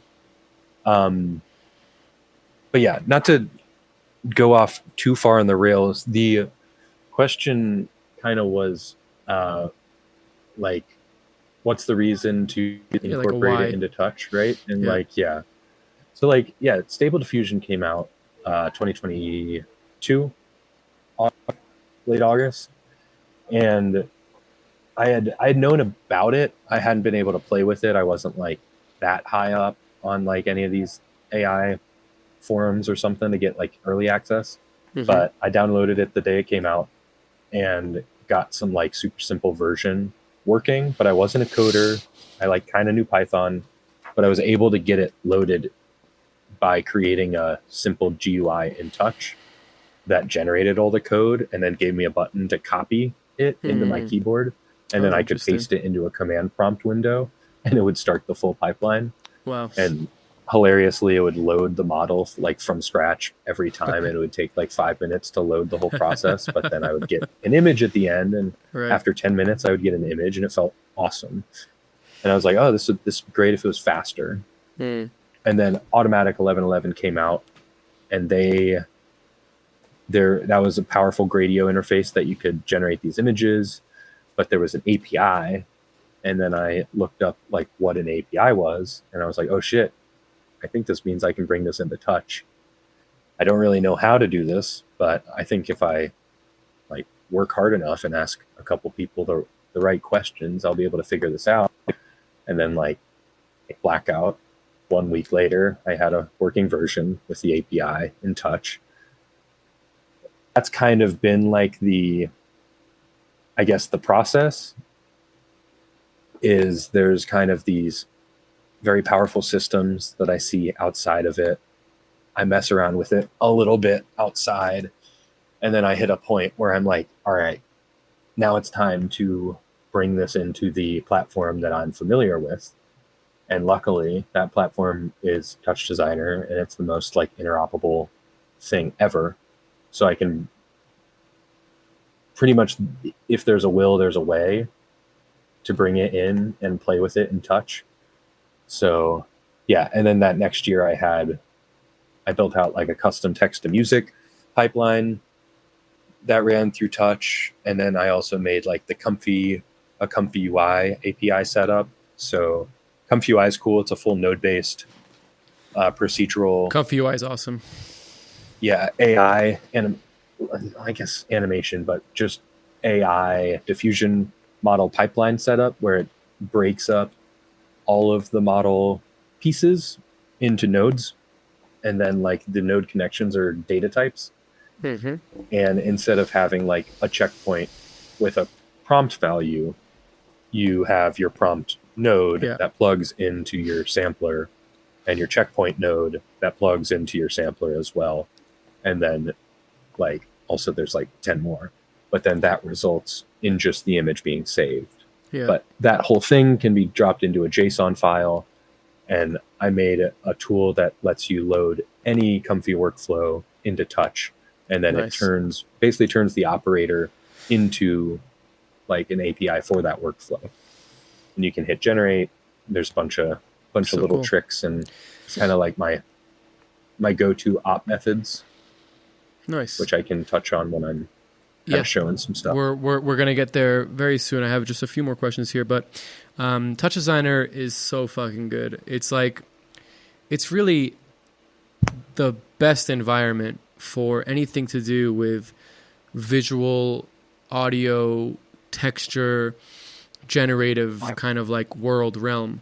Because it's like, you know, you can, if you know how to code, you know, from scratch, you can probably write your own thing. But just the way that the system and environment is set up, that it's like every node is ready to go. Like you can make anything with nodes, but if you want, you can also integrate Python and JSON in such a strong way that it's like, it's so integrated into it. It's optimized and ready to go. So I think we kind of got like the general idea of, you know, why TouchDesigner, why StreamDiffusion. I definitely want to kind of, you were saying before rapid fire, I want to have a few small questions about it. But right before that, and right before we get into your set, I just want to understand, how did you teach yourself Python? How did you teach yourself to code? I know that. Yeah, please. Like, what was the mechanism of that? Like, what kind of got you into it? Just curiosity. Curiosity. Yeah, curiosity. Also, like a little bit of. Yeah, I can't say I have any coding background actually. Maybe like After Effects expressions, but that was all like still after college. Like is when I got into like that. And then also Houdini, like Vex, and like messing with Vex, which is like a weird Python C++ hybrid language, or C. It probably is closer to those two, but like I was always like amazed with what it can do. I was never super familiar with it, but I got pretty good at reading it. I was like, I kind of said, like I was able to always read Vex, but I couldn't really write it. But Python became the same way pretty quickly. Also, ChatGPT 3.5, like with the chat interface, came out November of 2022, I think. So that was also a big help, because that was right about at the time where I started like getting my hands dirty. I had a couple people that I met through I think like maybe just the Stable Diffusion Discord that were like coders. And I was putting out some like cool output with Stable Diffusion, like making some animations with the forum. So I built a system to like generate keyframes from Touch and put them into Deforum, so I can make really smooth, like controlled camera movements. And people were like, "Wait, what the fuck? How are you doing audio reactive Deforum?" And I'm like, "Well, it's audio reactive, but I'm like doing all the audio reactive beforehand." And then lining up the parameters and then letting Deforum run. So like some people got interested in like kind of like that creative use case of then Deforum, and they're like, oh shit, like what's TouchDesigner? And then, but then like my buddy, he's like a full stack dev in Silicon Valley and was like a head software engineer at some like startup at that point. I was like, oh shit, this guy knows how to. I might have to ask him some questions about like maybe I could get this API, whatever. I just learned what an API is. And then like we get on a call, and then he's like, so it's, yeah, basically I would say like having a couple people that had to like Teach you. questions, they knew where I was at, but they weren't like, yeah, they weren't really teaching me fully. They were more like assisting with questions or like solving some stuff. Yeah. And then being able to brute force it with ChatGPT and using that as like a inquisit, like ask ChatGPT, is this possible? Yeah. Or just copy paste possible, stuff into it. How do I do it? Yeah, copy paste. What is this doing? Yeah. Can you explain this line by line, step by step, and how could I get this in? Or just asking to put this in TouchDesigner, and then it just spits out bullshit because it doesn't understand. Like, especially 3.5 couldn't do that. No, you have to give it very specific. Like, this is a execute, and you have to put it within this thing, otherwise it won't work. Yeah, you have to like really hold its hand. Yeah. But I mean, I've got some pretty darn good tricks with that now recently. I'd love to know. As far as like prompting GPT for the TouchDesigner specific API. So it's kind of interesting because it seems it like was finding people. It was really like the community that I was able to like almost gather pretty quickly around my art, my experiments, but also then like, and then I started like a Discord and I started a Patreon once I like had the tool, and I was like I sent it to my boss, like, hey, it just works for me. And I was like, oh, that's cool. Maybe I could just send it to more people. Yeah. And then he's like, yeah, you should like sell it. Or should I make people pay for it? Fuck it. Let's see what goes on. And then like a week later, like Billiam pops into the Discord server and he's like, yo, your tool is so cool. I can't wait to play with this. And I was like, oh my God, this is the man that taught me TouchDesigner. Like, oh no. But it was like, oh no, in a good way. Yeah. But then I was like, maybe I've got something here. This is something to lean into. And then just like almost like the passion of tool building became like a way to like a problem solving, like creative exercise. Yeah. Then like Dan Molnar, Function Store, popped in, I think the day before or the day after Electronaut did, and he was also a big fan of it, but he very quickly like messaged me. He's like, hey, why don't you use parent shortcuts? And I was like, what's a parent shortcut? Hell yeah, please. Like, yes, that's exactly what I was like. I think I know what those are. I know what global shortcuts are, and I don't use those. And he's like, yeah, global shortcuts are like whatever, but parent shortcuts, that's legit. Then also just to shout other people out, Vincent Naples, BT, Dreambait, has taught me a shit ton about like extension classes, and I guess quote unquote the name again? Proper. He would be an incredible person to have on. You should definitely bring him on. Vincent Naples. On Instagram, it's just DRMBT. I think. Yeah. I don't think I've ever seen this. Wow, cool. Thank you. I always like to find new people. He's got, oh my God, the most insane like custom VJ setup, all built in Touch, but it's like its own UI. Like it's like the program within a program version. I love that. And like so much scene changing, and like he's got like this crazy keyboard shortcut manager where he can just like, it's fucking nuts. Also, he needs to build out his tool set a little bit if he makes them work with other people's projects. And right now it's very much within the Hive system that he has set up, and it's which for is like him. incredibly powerful. Yeah. And it is very much like you have to know how to use it exactly, and it's very deep. Yeah. It could definitely be for other people, and I think there are a couple people that use it in their like live set. He kind of like supports it in a sense. Cool. But that'll be massively fun if he ever decides to take the time to turn that into like some sort of usable thing. He's considering it, I think, but I don't also speak too much for him. Yeah. But he's an incredible TouchDesigner developer. Sounds really cool. Has shown me a bunch of like quote unquote proper way to build out tools almost like their palette tools.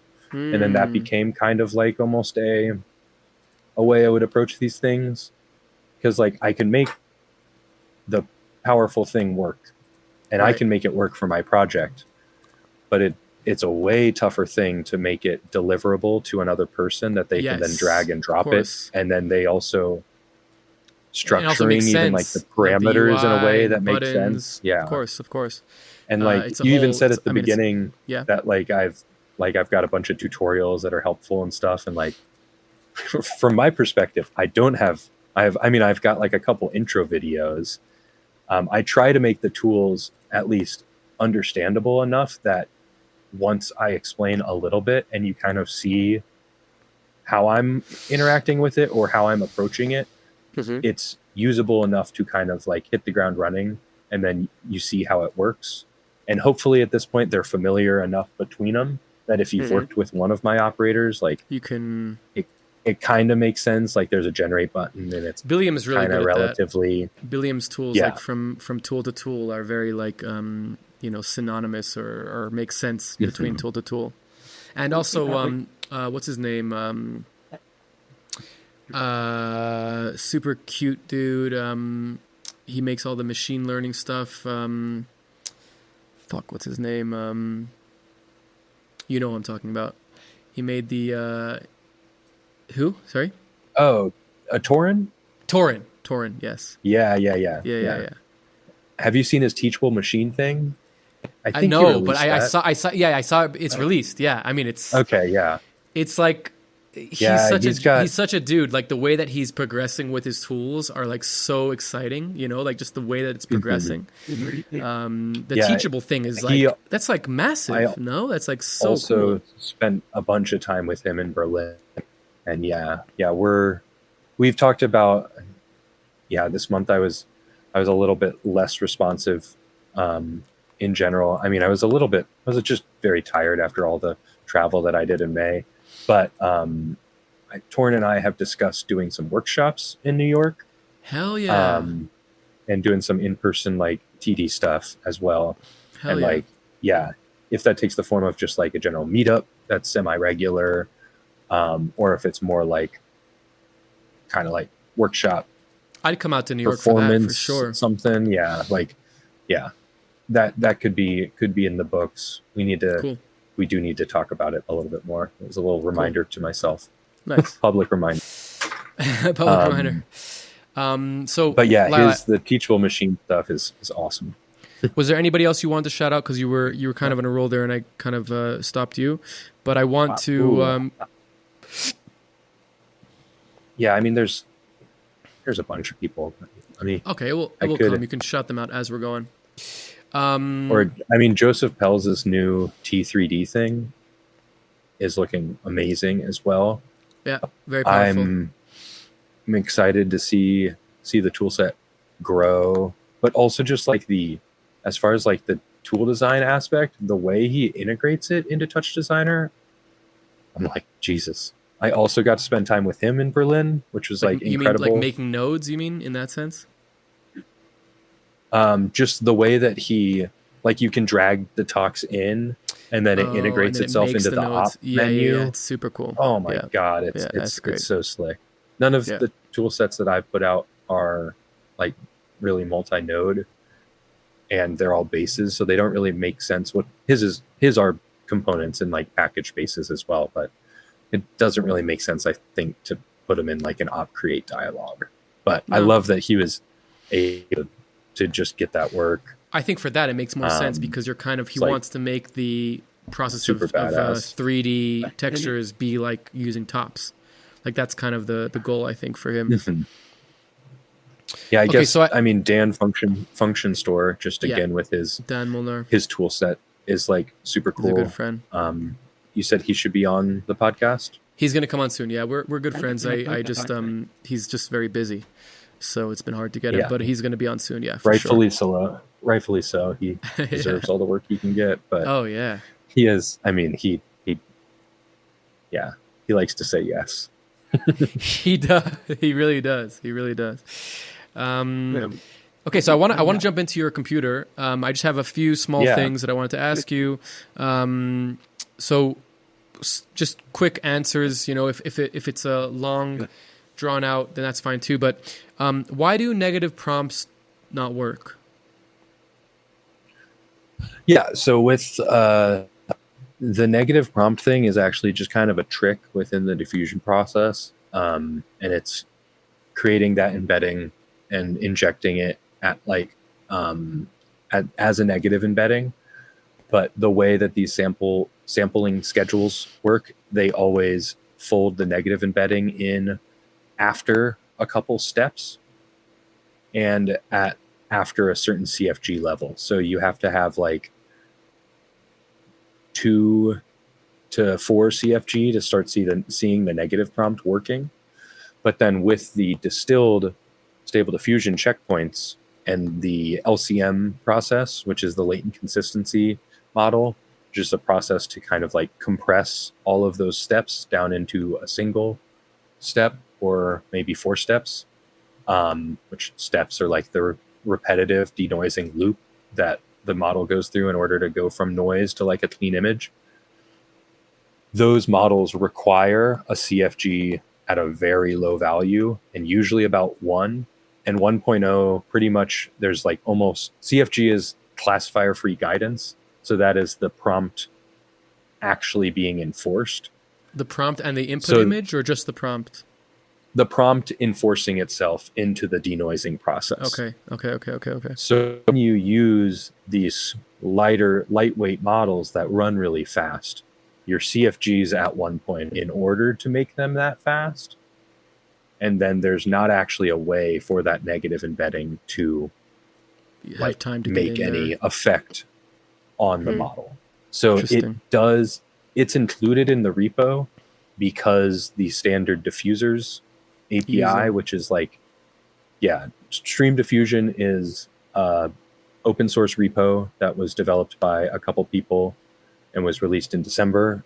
And it's built on top of the diffusers API, which is a like general diffusion and like machine learning giant library that's developed by Hugging Face, which is like, they have a bunch of models. They also maintain diffusers and a bunch of like open source stuff, and a huge amount of like LLM sourcing and hosting and training. Diffusers is actually really ridiculously good at the LLM stuff as well.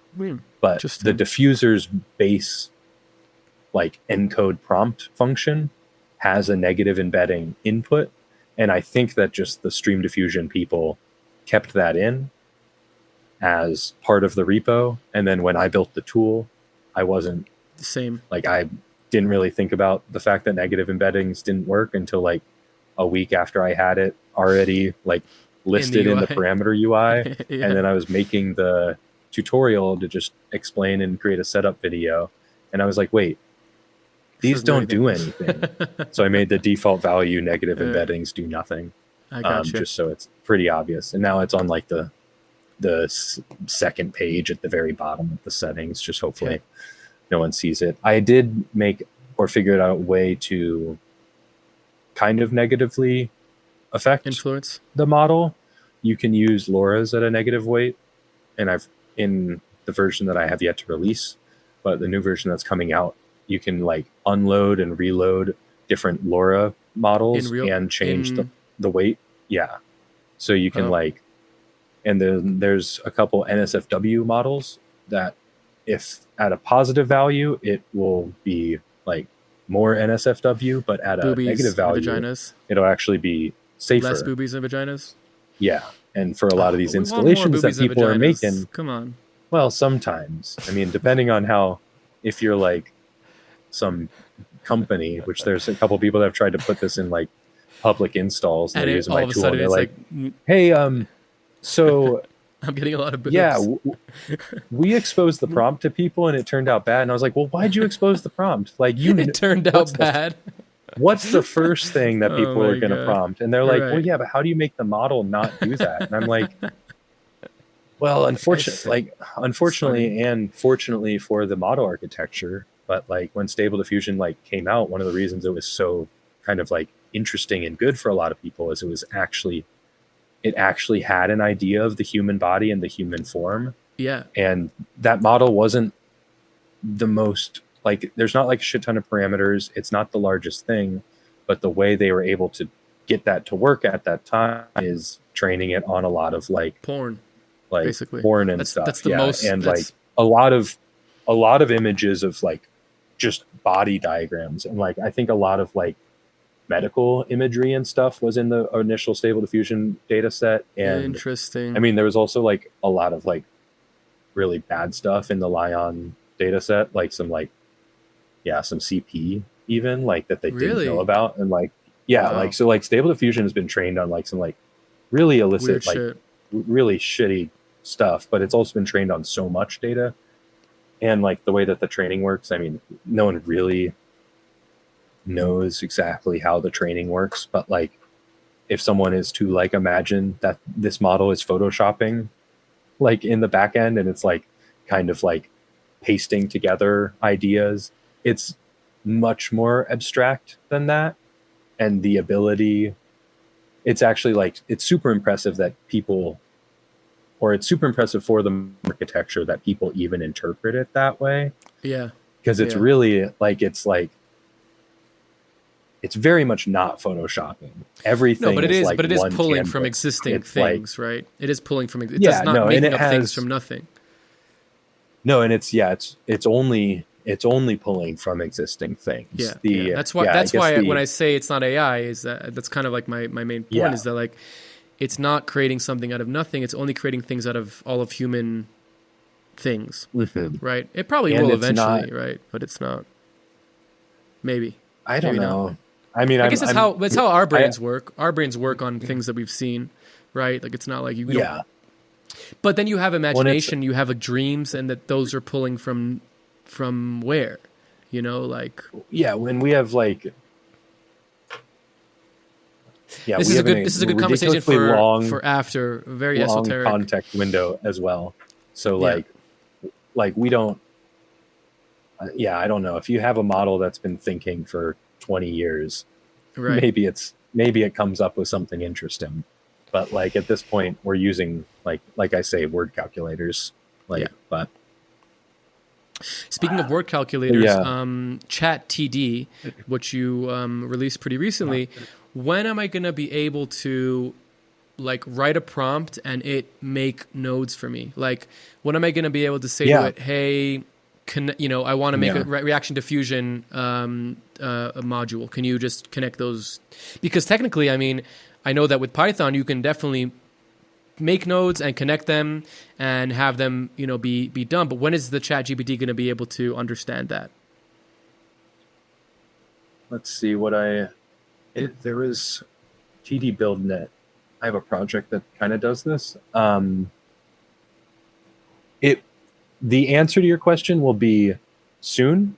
Yes. And in the 2024 version of TouchDesigner,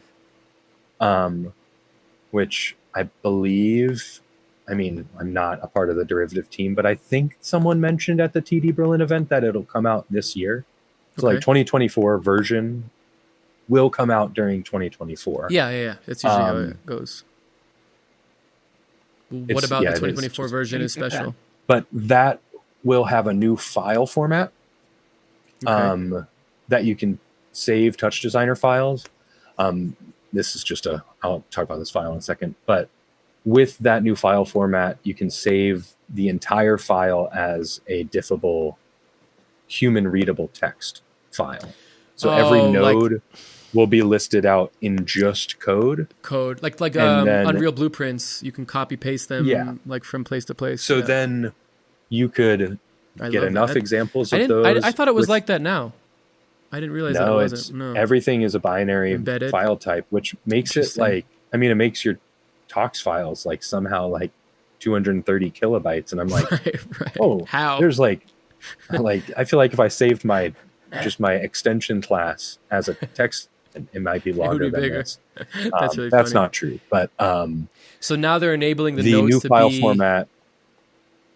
It'll be human readable, also diffable, so that you can see changes when you save a project or upgrade the version, load in a new version. And also, like, you'll be able to edit projects probably by just like editing the code within the project, and then like maybe your computer closes the project every hour and relaunches it, and it's like a sequence driven thing.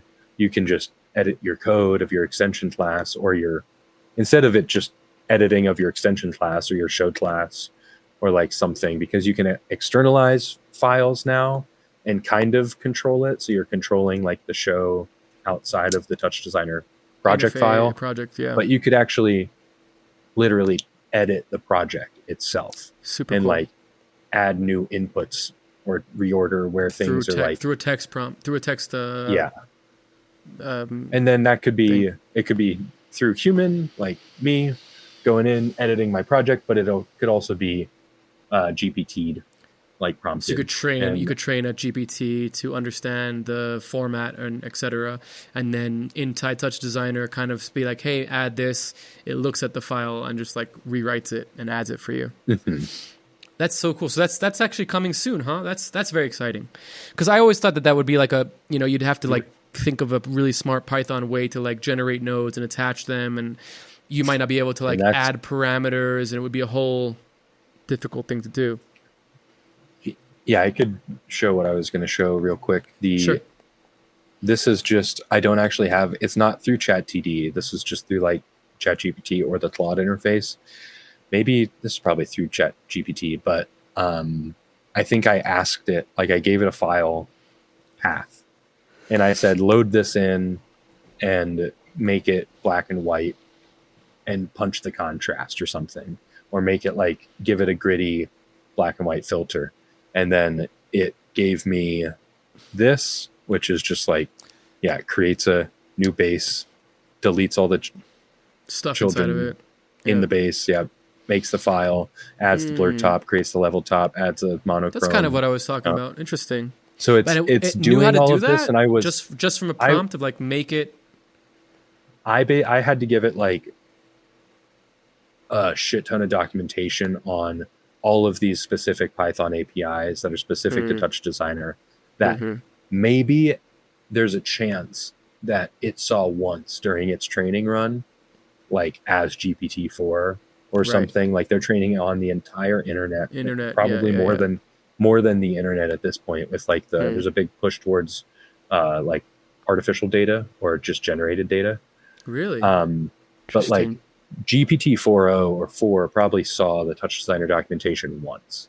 Like it like read it, like it's as if this, to like humanize it a little bit, it read through it just once, and it's like cool, let me like try to imagine that. But I've had pretty good luck with copying and pasting as much documentation that I can find on the things that I'm trying to show it. Yeah. And just pasting that in the context. And I just say, this is just context. This is docs. I will send you my question in the next message, but can you go through and review this and create a narrative dialogue, and like, I basically have it like speak through like the like thousands and thousands of lines of documentation and code examples and stuff, and it picks out, and I'm like, and I sometimes will say, pay attention to the like TouchDesigner specific Python API functions, and especially like the way that the parameters are capitalized, because like you can't have camel case or whatever, and TouchDesigner loves, or GPT loves to do that. But you basically give it as many parameters, and then you say, can you like kind of think on this for a moment, and then give it a chance to write out like a big list of what it like thinks, and then ask it, hey, can you take this movie file and make it create a black and white, like harsh image? And that's, but I also did that because that's like the easiest thing I could possibly think of. But it's a cool proof of concept. And if you run that text, it makes that comp. Yes. So yeah, no I think errors, if I like nothing, like extended video effects base, if I just run this, let's see. Yeah, no, I got this extended video effects base, and it literally will pile all these nodes on top of each other, which is funny. So it doesn't connect them, huh? Interesting. Oh, but it does connect them. Yeah, but it. I mean, that's Oh. pretty fucking cool. So it adds a Wait, blur what and did I adds the just- feedback. What did you just do? Oh, it's this crazy. It's actually was for a show that our stuff wasn't actually ever. So does They dropped us for the show, but this was is like it editing the parameters as going well? from real footage. Yes or no. It's like- It's just default. Yeah, it looks like it increased the blur, but the problem with this is I had to give it all of this. Also, I don't know why it. Does it's the because feedback it work? added a Add feedback, a feedback in the with chain. nothing in it. Right, Just right. yeah, so it's actually it's doing the opposite of what it should do. Yeah. But it's But it's pretty this was cool a that fun like little experiment, and then of course I believe this is something I found on the TD forums, but I was like, because there's no Pythonic way to like, if I go into this or when maybe you I'll first just make one generated it, more. where it was all over each other. yeah, and like I can select all of these and do Shift L and lay out the nodes. But there's no Pythonic way to call like .layout and then use the base operator or a selection of ops that are connected. So I found this align tool on the TD forum, and I don't really understand like How it works. well, I mean, actually, it's probably pretty simple. Or no, there's no parameters. I was like, let me figure out how it works, and then I think at the time that I built this, I figured out how it works. So I was now you gonna have to say, feed I- like. I started adding a extension class because all of these are separate functions, and then whoever built this was probably going like op text align middle dot run, Right. and then running that function. But I prefer to wrap everything in an extension class. But yeah, so then like looking at some of my more powerful tools are like the Can you zoom general in a way little that bit? I'm like, yeah. I was looking at that prompt. What did I just added a, yeah. So I knew I hit U and added a U. So this is a transcription tool. So if I go in one and I launch the server, it pops up a little Python thing, but it connects with OSC in and out of touch. And I can just hit this listen on thing, and it's like a live transcription, speech to text, but running all through like a web API. And then I have this set up because I've got these callbacks here. If I zoom in a little bit, on session end, they're going to run the chat TD generate pulse. So it's going to take this input and send it into my chat TD as part of the conversation. So if I stop doing the listen here, we'll get that, and then we'll get the response to, and it's, what is it doing? It sounds like you're describing a setup with, well, it's just possibly generate pulse. That's fun. But yeah, so it's just doing the same thing. Before the stream, I was listening to that Houdini launch video, and I just plugged in through my loop back, and I was just like, let me see what's like the delay compared to YouTube subtitles. And it is like, it feels a lot less responsive than like say a YouTube subtitle. But I wrote like a little program to do subtitles, also with transcribing, and then there's Google has a really easy to use API for translating, and I kind of finagled it from somebody's example. It was all in Chinese, so I had to translate it. But yeah, nice. I tried using it for like one of the fourth episodes with Leandro Vijayvakau, because he was like joking that he doesn't know how to speak English so well. So I was like, no, don't worry, I have like an automatic subtitle tool, but it's very late. It's not latent. It's like it's very latent. It's very like, you talk, you have to wait a beat, then it shows you the thing. It's kind of usable, but and it was very accurate, but it wasn't like fast enough. But that's just like, that's going to change. I mean, that's going to get better and better. Okay, so I think it's a good time to jump into kind of our set here. We've been going for a nice amount of time. So let's jump in, and after we can definitely go around and come back to some other questions. So yeah, I'm going to let you take it away. I'm probably going to ask a lot of annoying questions in between and cut you off, but I will try to let you take it away. So here we are with Lyell's SET, and yeah, please take it away. Yeah, so I'm going to probably just do kind of an overview of some new StreamDiffusion stuff and also just build out like a little network. Perfect.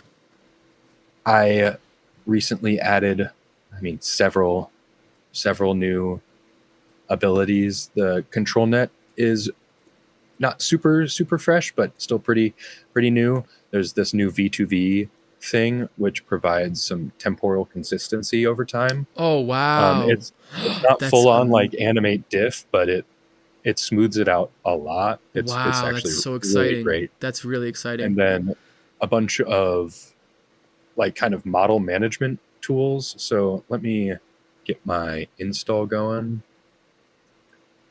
So for anybody that wants to get this, it's on Lyell's Patreon. Go check it out. Yeah, so I've got a bunch of different tools on my Patreon. They're all mostly like these kind of wrappers, like we've said, of like external or mostly local based, but some web API stuff, but kind of trying to package the AI pipelines in a useful way that are actually usable within your TouchDesigner network in a TouchDesigner specific logic versus kind of just exposing the API parameters. Initially, that's how a lot of my tools were set up, but starting to get having a little bit more fun with just like both the ease of use, but also the tool design and the creative side of that. But like I've got this new thing that you can update your engine list and you get kind of a list of all of the TensorRT engines that you've built. And this will actually go through your folder and list only the ones that should work. So if I was to load up to just like go for speed, put up this one step SDXS thing, I can then hit this load engine parameter and it will have the model and the acceleration type all loaded with the right amount of steps. And it's almost like a preset almost. Yeah, I do have these model presets, which are a little bit they have more going on.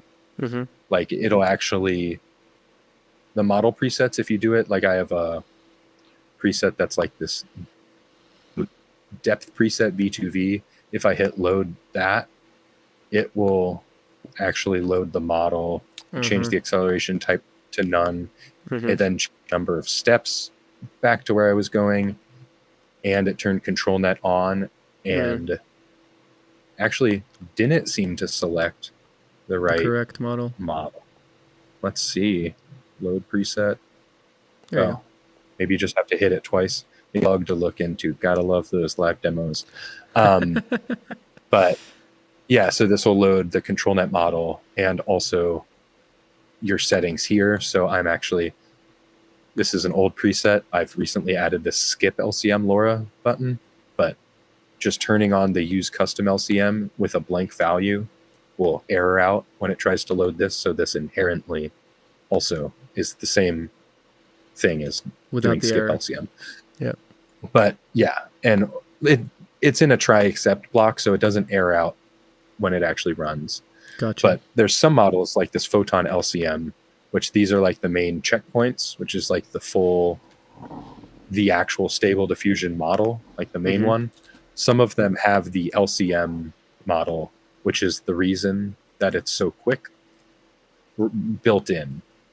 So for certain models, you don't want to actually use an LCM LoRa. So I added this skip button. But yeah, let's load this one step model, and I'm just going to turn off control net because I know that's not in the TensorRT setup. And I'm just going to go, it's already set at text image. I've also added some way better printouts, in my opinion, for this setup.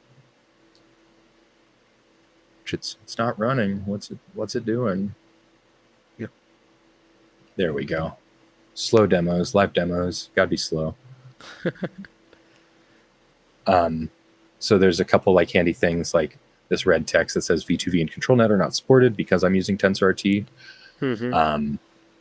Just trying to figure out kind of these simple ways to make the whole pipeline more obvious what's happening when. And using our TensorRT, this was already there. It is taking a while to do it. It's probably because I'm streaming. Let's see what FPS we can get to. 30. 30? That's not good. Yes.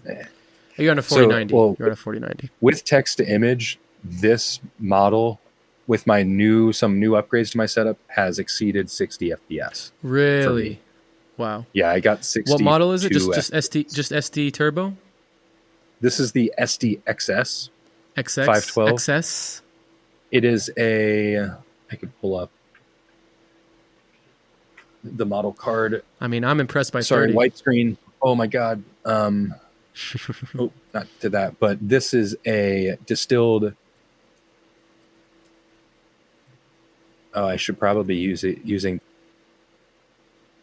is faster. Oh wow. Maybe just copy that in there. Or I can, if I stop this, do that, I can start this and then I'm going to be really sneaky and change my OSC ports and my stream out name. And then now I'm just, I did start using TensorRT. That's fine. I'm basically going to download this model. Oh, I already have it downloaded. Never mind. All right, I'm closing that because I don't want to build a TensorRT. When you use TensorRT, you have to build the engine on your GPU, and then it builds a optimized model specifically for your GPU and the model type and certain parameters, and it usually adds out double the FPS, it seems. But let me go back to this original model. You can also, anytime a model runs with my StreamDiffusion setup, I add the working parameter here into this My Models dropdown, and then if you select working model from dropdown, like it says, it'll change the main model path. Nice. Between these, and those are just like I said, kind of these slightly more user-friendly handy things that I try to put in there that hopefully make sense. But at this point I am definitely due to do a little better explainer video. Well, there's there's a lot of parameters at this point. At this point it needs a little bit of an update video. I can pretty quickly go through all the stuff, but what else have I added? There's this feedback safe mode, which I wouldn't actually recommend to use, but if you're doing like an image to image and you want to actually create some sort of feedback, the way that StreamDiffusion works is it's creating a batch of the diffusion process at all times, and the image going in is likely or I guess the output, a simple way to say it is the output is cached back by one image. So this feedback safe mode literally runs every image twice, but that enables you to relatively know that if you put an image in, the next image will actually be that image. Whereas without safe, it is basically the last frame. And you'll get a lot of like really ugly feedback, which might as well just have this streaming this whole time. Not sure why it's taking like 5 years to launch this process. I mean, there's a lot going on. Yeah. I guess I'm screen recording with my camera, sending it to you. There's a bunch of stuff. But just to demonstrate the awful feedback, if I was to plug I'll throw a null here so it's slightly prettier. But if I was going to go null into null, just front into the back, and change this to image mode, that's actually pretty solid, because we did get a little bit of that. Like if I was to change this to just add red in there, you get a little bit of that change slightly. If we put it at the beginning, but it's maybe not put going it to do twice, it's going to get more red. If we change it to something that's actually red, it's going to get really red. Whoa. But actually, this is working very well as a little bit of a feedback loop, because it's not feedbacking on itself. But if I turn this step value up, which is essentially like denoising, it starts to lose it. This is handling it. It's handling it better than it should. Let me add a transform to get this effect going. So now we're gonna kind of do like this, like infinite zoom almost, where we're not denoising enough. If I start denoising, we can kind of zoom into the apple. But yeah, actually it's working like a feedback loop. That's kind of cool. I mean, it turns into shit. What would you be expecting? You'd be expecting it to not to be like just okay, more see that like the back and forth like, flicker. Yeah. No, I see. It's like the temporal, like it starts to branch temporally. I'm trying to almost get it to do it. There I kind of see what you're talking about. Yeah. So that feedback button kind of disables that. Is there a cost because to it's performance? one frame back?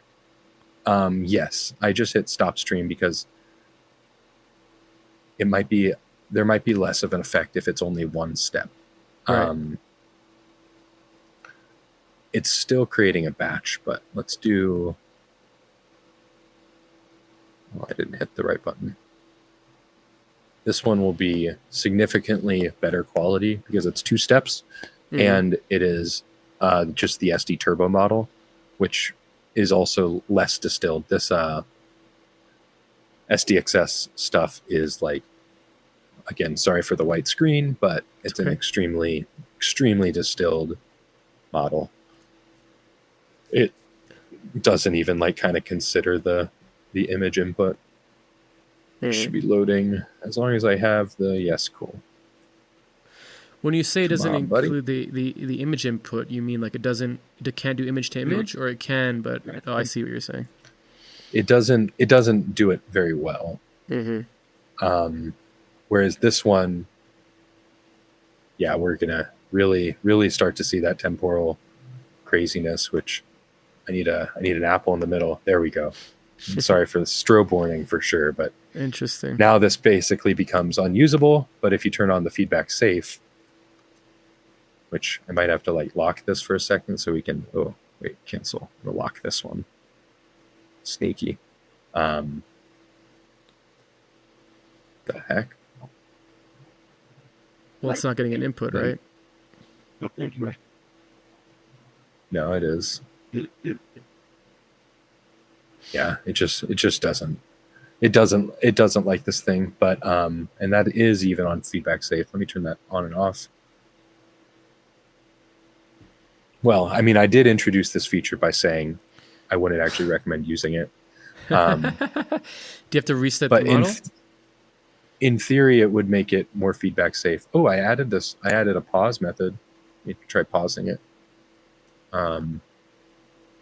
Maybe I just need to give it some noise at the beginning.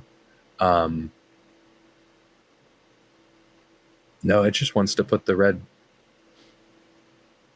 It's totally confused.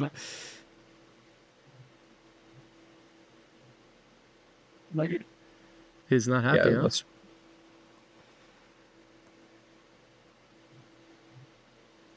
There you go. Well, there's something. Oh, it might be because this node isn't cooking, but it should change. Yeah, see, it changed there. Oh, this could be a bug to look into again. Not actually. Nice. Squashing bugs and taking names. What the heck? So it's not cooking when the input when this op doesn't cook. But see if I cook this a little bit. But that And I don't want kinda to makes I don't want sense, to no? force cook my output every frame because that gets too heavy. Hmm. I've done a couple this is just of course demonstrating like I always do with the worst prompts. I did a couple significant optimization things that reduce a lot of what's going on internally depending on what settings you have on. Mhm. So like now that there's two inputs, like it doesn't cook the input stream if you're not Using using it. control net, right? Yeah, like just fairly simple stuff that is pretty obvious, but in the last version was not quite like that. These little things make a big difference when they all add up, for sure. Yeah. Let's do this depth preset. See, it loaded the control net model correctly there, but it actually might have been just set at that, so that might not be the best. Or I'm going to disable V2V so that we can see, because I can turn that on in the middle. Both You can turn control the net and VTV V2V on. They can be turned on and off now while it's loaded. Yeah, control net net as well. You have to load it with it active in order for it to be available. But then you can turn it on and off. But then you can disable it and enable it for sure. Yeah. So let's and V2V you don't. That's really cool. Was control net always like that? Since I've implemented and released, yes. Okay. The depth that the obvious one is probably this, right? Can I copy my not OBS virtual cam, OBSBot virtual cam? Oh, heck yeah. Well, that doesn't work. Is my you can use the NDI webcam. Use the NDI webcam. I know you could do use web stream. Use web stream. Web stream in. Yeah. Web render. Render? Yeah, the web render. Yeah. And then copy paste. Do you have the link on your OBS Ninja? If not, I could just send it to you. Here, I'll send it to you on Instagram. Yes. No, I have it. You do That's have it? just the one that you sent me before, right? No. Not the actual Video Ninja, but the every video that's being created in Video Ninja has an address. And let me just send this to you quickly. Oh, cool. So just copy paste that in Instagram. I sent it to you. What? No, this is the wrong one. Why isn't it giving me the right thing? Not Copy Word. the clipboard. Here, this. No, is that the right? Let me see. Yes. So it is that. Yeah, copy paste that.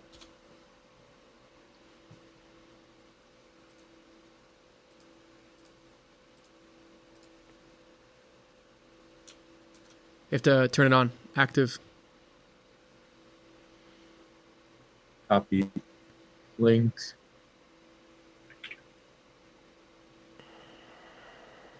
Very nice.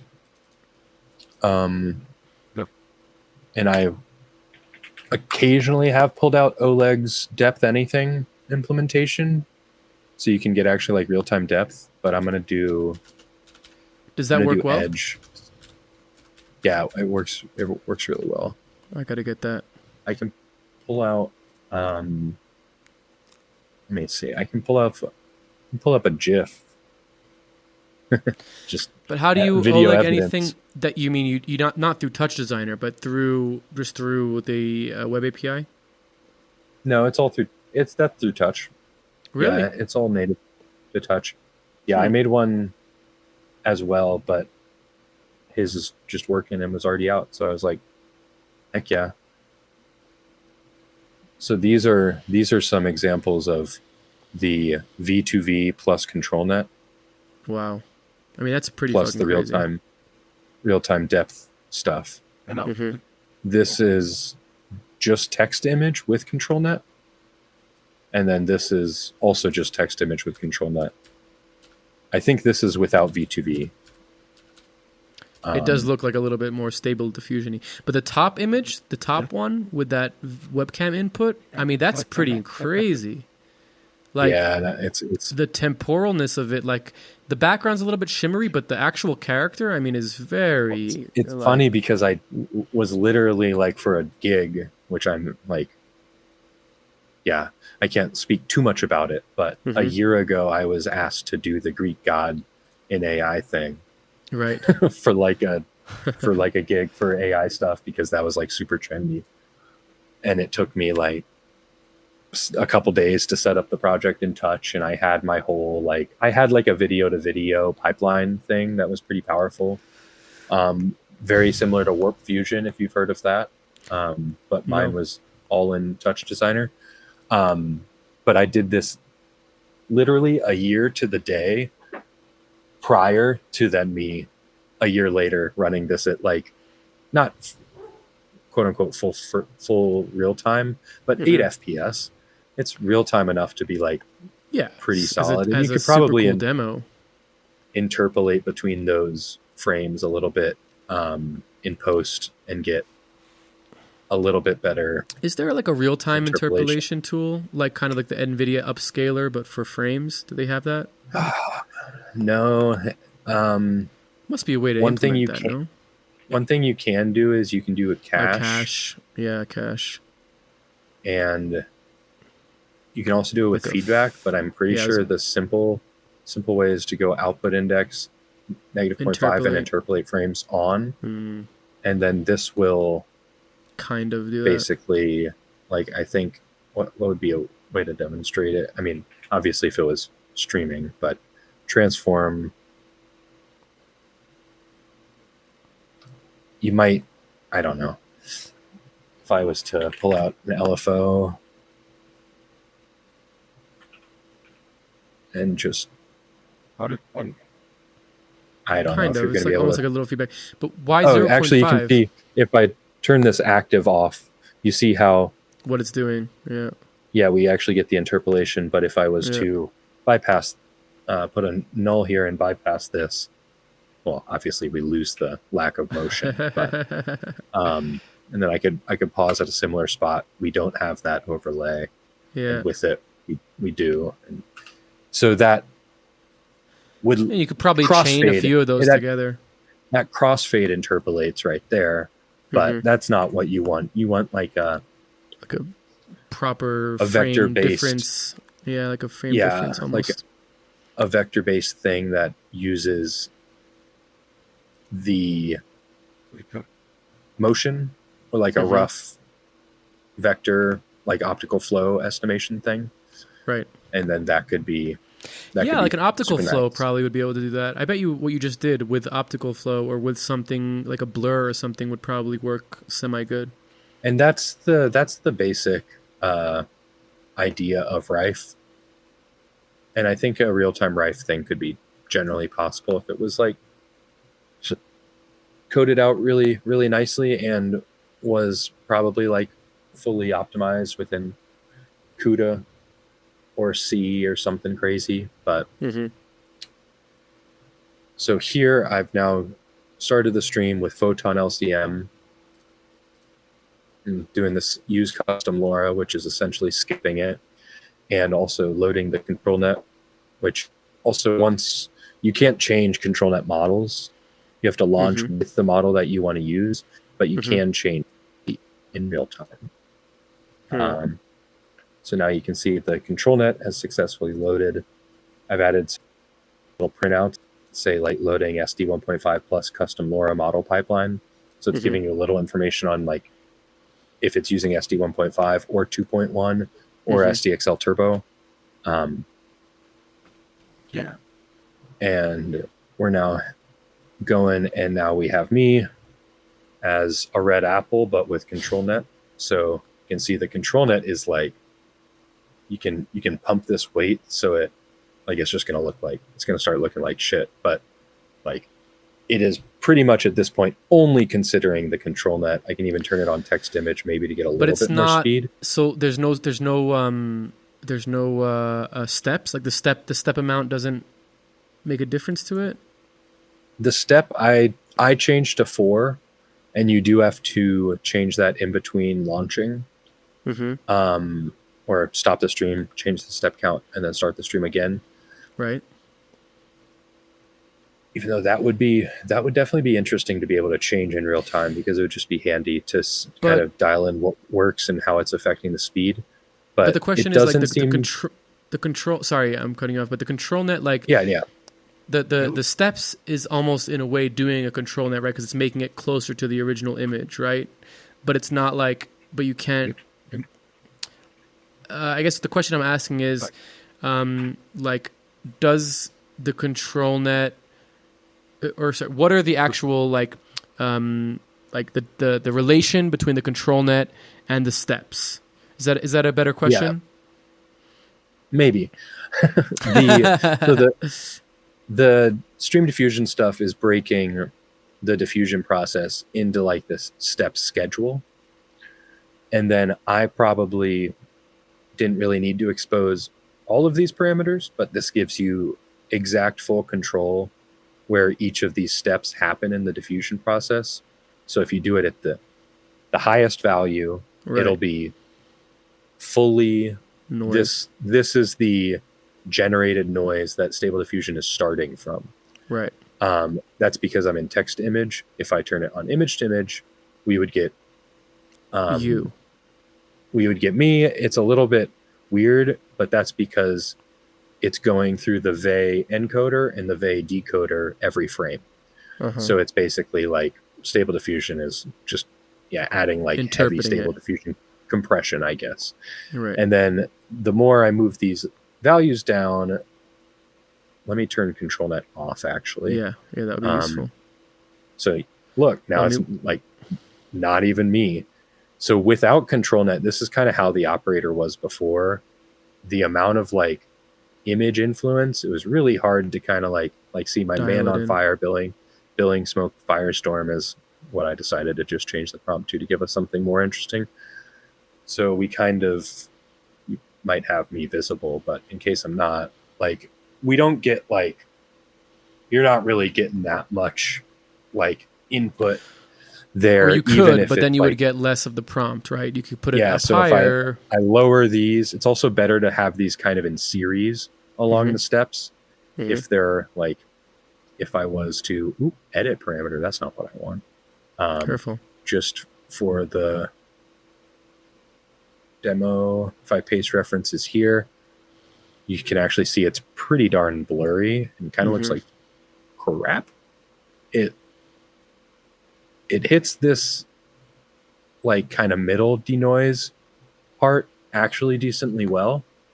There's no like, but if you want the full denoise, it's like, it looks like crap. But if you kind of spread those steps throughout the process, you can see even like the general composition is roughly the same, roughly.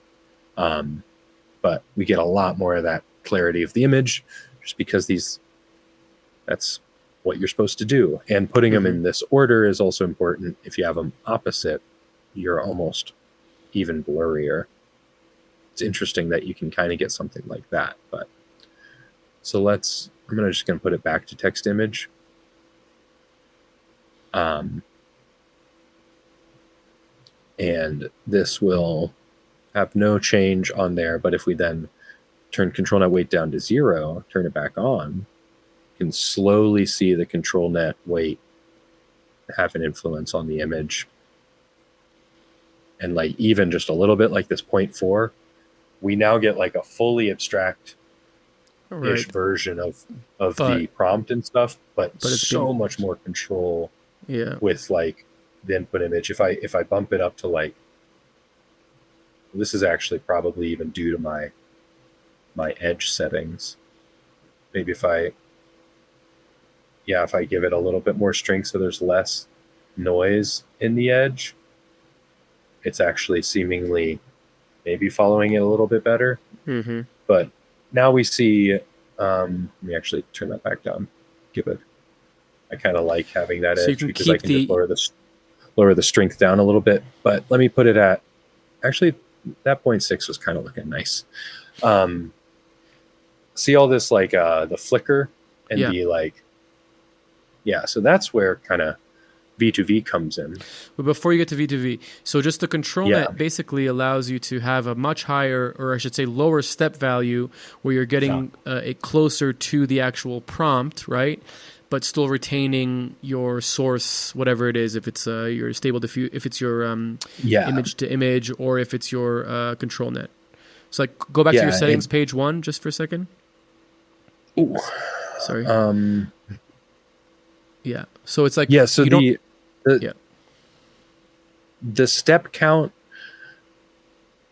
specifically with this LCM photon model, which is a 1.5, the 1.5 models need a couple bit more steps than SD Turbo or SD, just to get like kind of the clarity and quality in the image. And the more steps you add, you do drop the FPS down a little bit. And control net as well. I mean, is also on. Pretty much all of these settings, the more you turn on, the FPS drops down. The more the quality goes up, the speed goes down.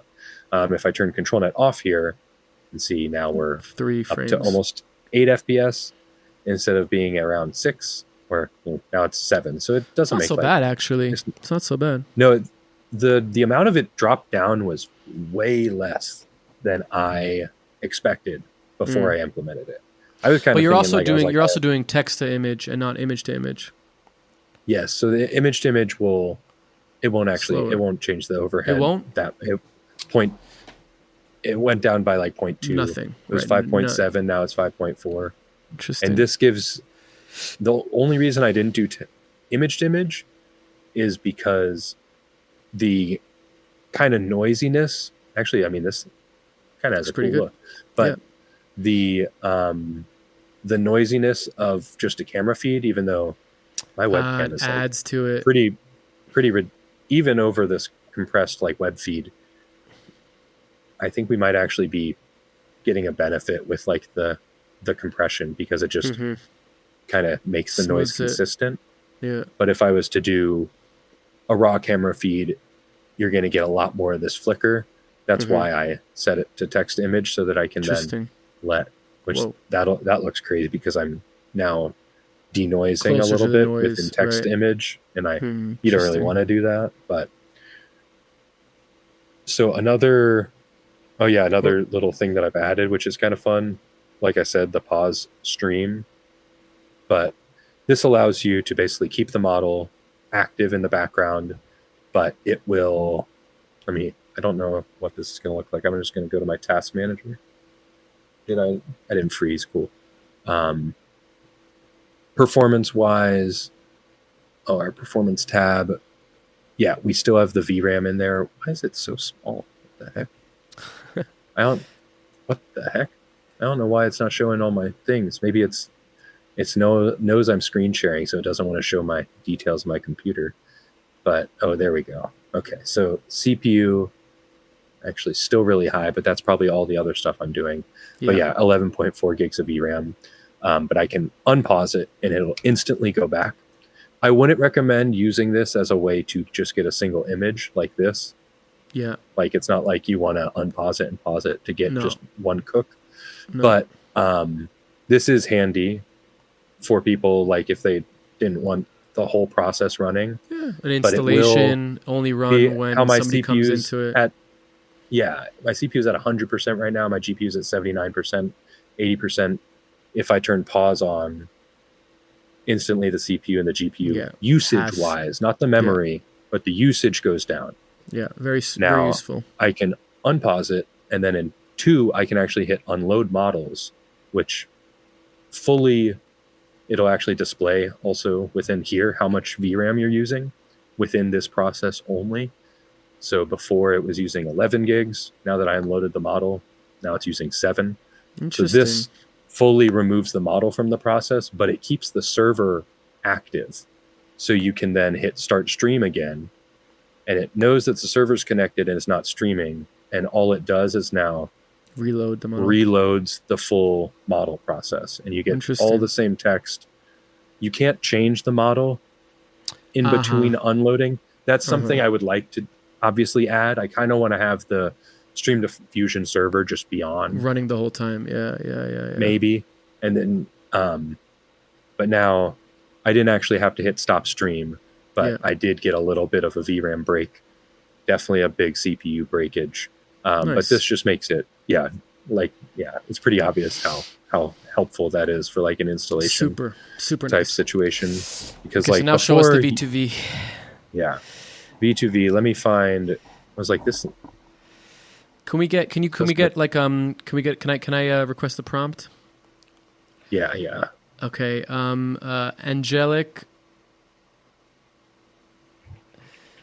Angelic cubistic. Let me actually, before we do this, I want to do this so it actually changes the prompt. Can I NDI you some word? Can I NDI you words? If we can open up a server and I could send you some send over OC, TCP. Yeah, that'd be cool. I mean, if we could get it working real quick, but now it'll change the prompt in real time for us. Angelic cubism. Oh, sorry. Just gonna be more annoying, but just make this so it's not. Okay, that's too much. Go ahead. Angelic Cubism. Yeah. Do you need to add what are those called? Those things? The weights? No, the not periods, but what are they called? Hyphens? What are they? No, I don't know English. They're the little squiggly commas. Yeah, do you need to add commas? Yeah. You do? You don't. It kind of, I mean, that would actually be an interesting A/B test. As far as like how it affects it. Text image, if I go control net off. Oh no. There's SD 1.5 for you. With a comma, and then without a comma, we get this. Interesting. But no, it makes a big difference, I think. Yeah, no, it definitely does. It divides the concepts right as per the training data. So now these are more separate. It's angelic and cubism, whereas like I don't know, angelic cubism is one thing, right? That's somehow combining those. But then crystals, crystal, and then for the end we'll do communism. Yeah. There we go. Now we're going to get some... I can now demonstrate use LoRa. Negative. Load in this. Let me turn the weight down to negative before it just pumps the... Where is it? NSFW filter. So now when I change this... Yeah. Oh, look at that. That's pretty cool, actually. Go to one. Interesting. Wow, that's actually really powerful, huh? Yeah, it's pretty nice. I'm glad once I got the LoRa's to work, I mean, I actually implemented those changing in real time in order to test if this NSFW to see if it works. could be done negative. That's because awesome. Like I didn't want to stop stream and start stream every time. Yeah. And then I was like, oh shit, this is actually so annoying as a user. I need to implement this. Like I need to figure this out today. And then I did. This use LoRa on and off pulse or toggle in theory probably should set the weight down to 0 and unload the LoRa, but it doesn't. Right. But that's I could also solve that by you can turn it on without having the LoRa before. Mm-hmm. But yeah, so angelic. Okay. Cubism, crystals, communism. Maybe we also can add at the end high detail. There you go. Nice. I'm just gonna go high detailed. Cubism, is it gonna get maybe a little bit? 2 cubisms. Communist poster art. No. Oof. See how much post art just cranked that. I like this. Let's see what we get. Yeah. So now I can go, let's turn control net back on. And if I give it just a little bit, yeah, There now we I go. can get Getting the red star. a little bit of the person. Oh, maybe we'll go image to image. Let's see, More consistency. a little bit of just let my image have a little bit of influence as well. Oh, we get seems to be a lot more cubism. Yeah. I think you have cubism twice. I could Maybe remove the first one. Now we got some good communist. Way more star, yeah. Heck yeah.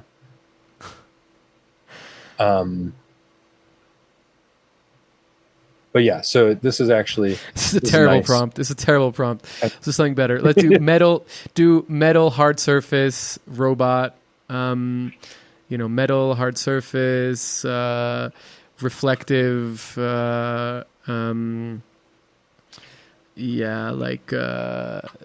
Future, and then maybe at the end just add like geometric or something. Backlit. I like that.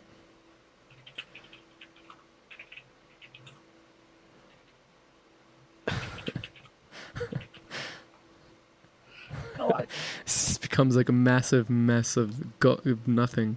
That's cool. Oh, that's cool. Yeah. Look at that with the fucking fire eyes. That was cool. Yeah, we're getting something. Am I still? Let's try text image. And nope. Actually, let's come back. Image to image was more fun. That's pretty cool. But yeah, so now we're getting a lot of flicker, and let's see if this V2V enable will just like, what are my settings at? That's not too bad. So now if I turn this on, you can see now we get a ridiculous amount more of consistency over time, and the speed drops down by another couple FPS. But now instead of the background changing or anything, and then there's a shit ton of parameters.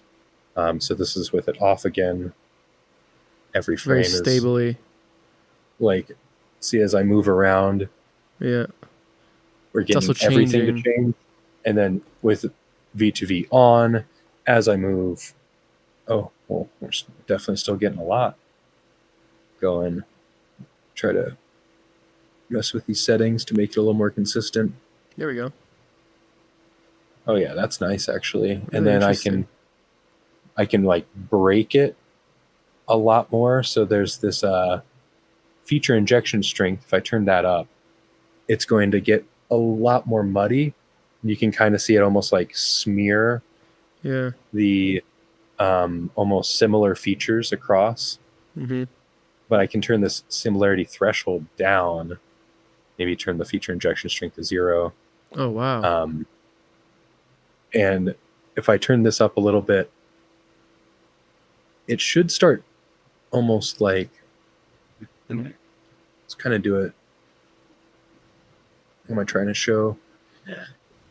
If I turn this up and then turn this down, it should start like, yeah, it's almost like cycling through all of these different features. But yeah, it's really I'm just basically maxing out the settings and getting it really muddy.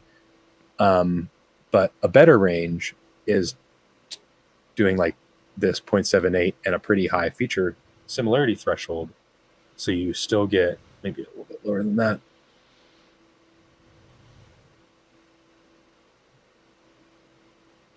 Still get something. You could also maybe turn this on, maybe turn on grid.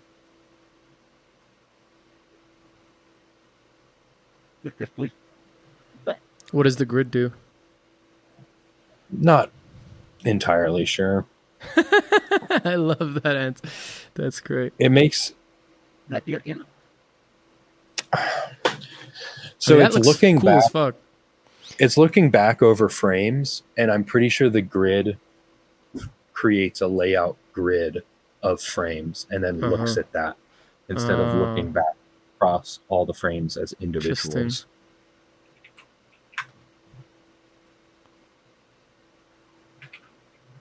What is... Sorry, I just got asked if I'm going to this thing tonight by like 3 p. Yeah. Um, so yeah, also this control net is not the best. Just like HED, like this edge process that I'm using is not perfect. But actually, yeah, let me pump the control net a little bit more, and then maybe I'll probably get a lot more. A simple prompt, like just do like Brad Pitt. True. Or like Hitler or something. When you can also see how it'll like smoothly move into Brad Pitt. Yeah, it's also interesting how but it doesn't. I guess it's because of the 4 steps or the model that you're using. You're not using SD, right? You're using something else, a Polygon or Proton or something.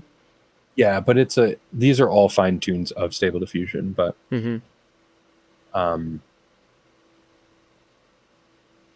just now just prompted Jesus. Yeah, as we should, at least and once. Then we can go to Biden. It's always a good one. Oh, look at that! That was cool. That's trippy. How it took its time to get there. Yeah, and that's also a really weird thing with V2V is like, because it's almost it's caching things over time. So turn on control net and it there's a little bit of a cut there, but if I turn it off, yeah, it kind of cuts. But between the prompt, it was way more apparent. Yeah, like if I go peacock, now we're like, wow, look at that. You get like an interpolation into the peacock. Super interesting. And then if I turn off control net and then this is on text to image, we'll get that effect way more. So we can go like red peacock. That might get confusing. Rainbow peacock. And like without V2V, if I do those changes, like if I go from peacock to rainbow peacock, well, it is actually probably because of multiple steps, there is a bit of a cache moment. Yeah. But like the like harshness of those transitions is maybe do like robot peacock or something. Super dramatic. Robotic X peacock. With the X adds a lot. What does the X do? I don't know. It makes the like shape of the peacock into an X. But now see with V2V on transitioning with between the X and the non-X version. Yeah, it's super cool. It almost like animates that peacock into that other position. Yeah. And I think if the FPS was faster, you'd get more. Which I get about without control net on 1.5 without streaming. It seems like the streaming is actually like basically cut my FPS in half. Because I get about 10 with 4 steps on 1.5. Interesting. And this is not with TensorRT. So you can't use V2V or control net with TensorRT? It's not possible yet? That is, due to my implementation, control net is just because I need to figure it out, but you would need to load the control net into the actual UNet weights versus being part of the diffuser's control net pipe. And then have the control net weights in the UNet, which a UNet is another way to, I guess, say the stable diffusion pipeline. And then when you compress the UNet or distill the UNet into a TensorRT engine, it would be able to control net conditioning. Oh yeah, that's a good one. With me as the robotic peacock. Cool. Such a beautiful robotic peacock you are. That's pretty. what they have told me. Yes. Kind of forget what I was saying, but just about running TensorRT and ControlNet and V2V, because I feel like it's like all of these things running together is where the power comes in, right? I mean, like the V2V stuff is, as far as I can tell, and according to a comment within the code by the original people that wrote the paper on V2V, it's not possible with TensorRT just in general because of the way that it's actually changing the like the Stable Diffusion model live as it's going. Right. and that's how it, like it's not really real-time fine-tuning the model itself, but it's injecting new cached attention processors. It has to, right? Some sort of temporal understanding has to, and it has to have that. When it's crazy because it's in the Stable Diffusion model, whereas like Animate Diff is able to do that, but it injects it with a motion model on top. Wow.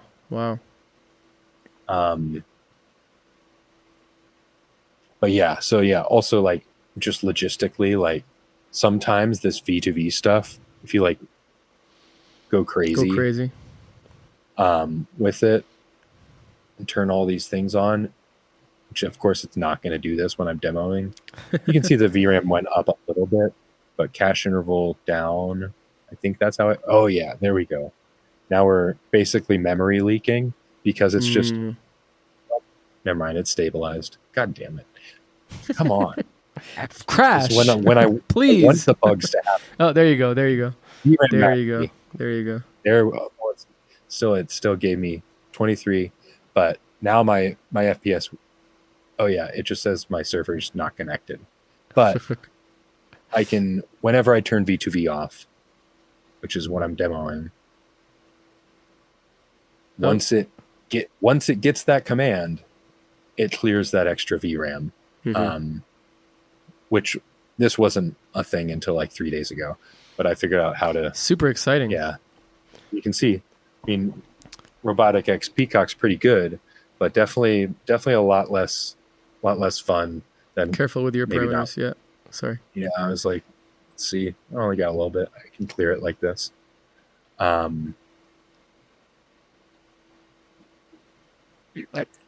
Yeah, now we got a lot more consistency, and it almost like animates. Like if I turn off control net, I think we're still in text to image. Like, see how it like animated off the control net? That's so legit. Super cool. Oh my god. But I can be like Robotic X Peacock standing, or that's bad. Maybe in a field or there you go. And then I could go like parade balloon, try to get it to like become a float, because that's just what almost like the composition of the image reminded me of. Yeah, for and sure. Then like Darth Vader, and then I found luck just going from the back of the prompt. Nice, that's cool. You get this like wacky smooth interpolation into whatever prompt land of Darth Vader. Elmo. Yeah, the V2V settings might have been a little bit strong with this feature. That Elmo is from some nightmare.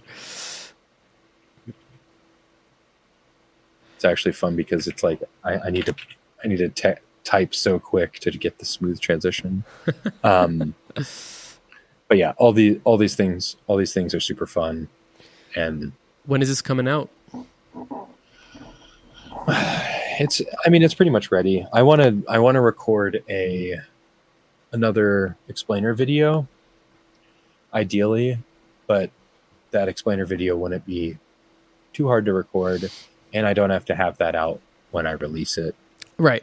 The one thing I know that I ideally would like to get working for this version is this GPU ID parameter. I sent it to someone to test because I don't have 2 GPUs, so it's hard for me to test that. And they set it to GPU one, and it still sent to the same GPU. And I was like, that's annoying. Do you know about affinity? Do you familiar with the GPU affinity stuff? Oh, I lost your audio for a second there. GPU affinity. So if you drop a monitor DAT,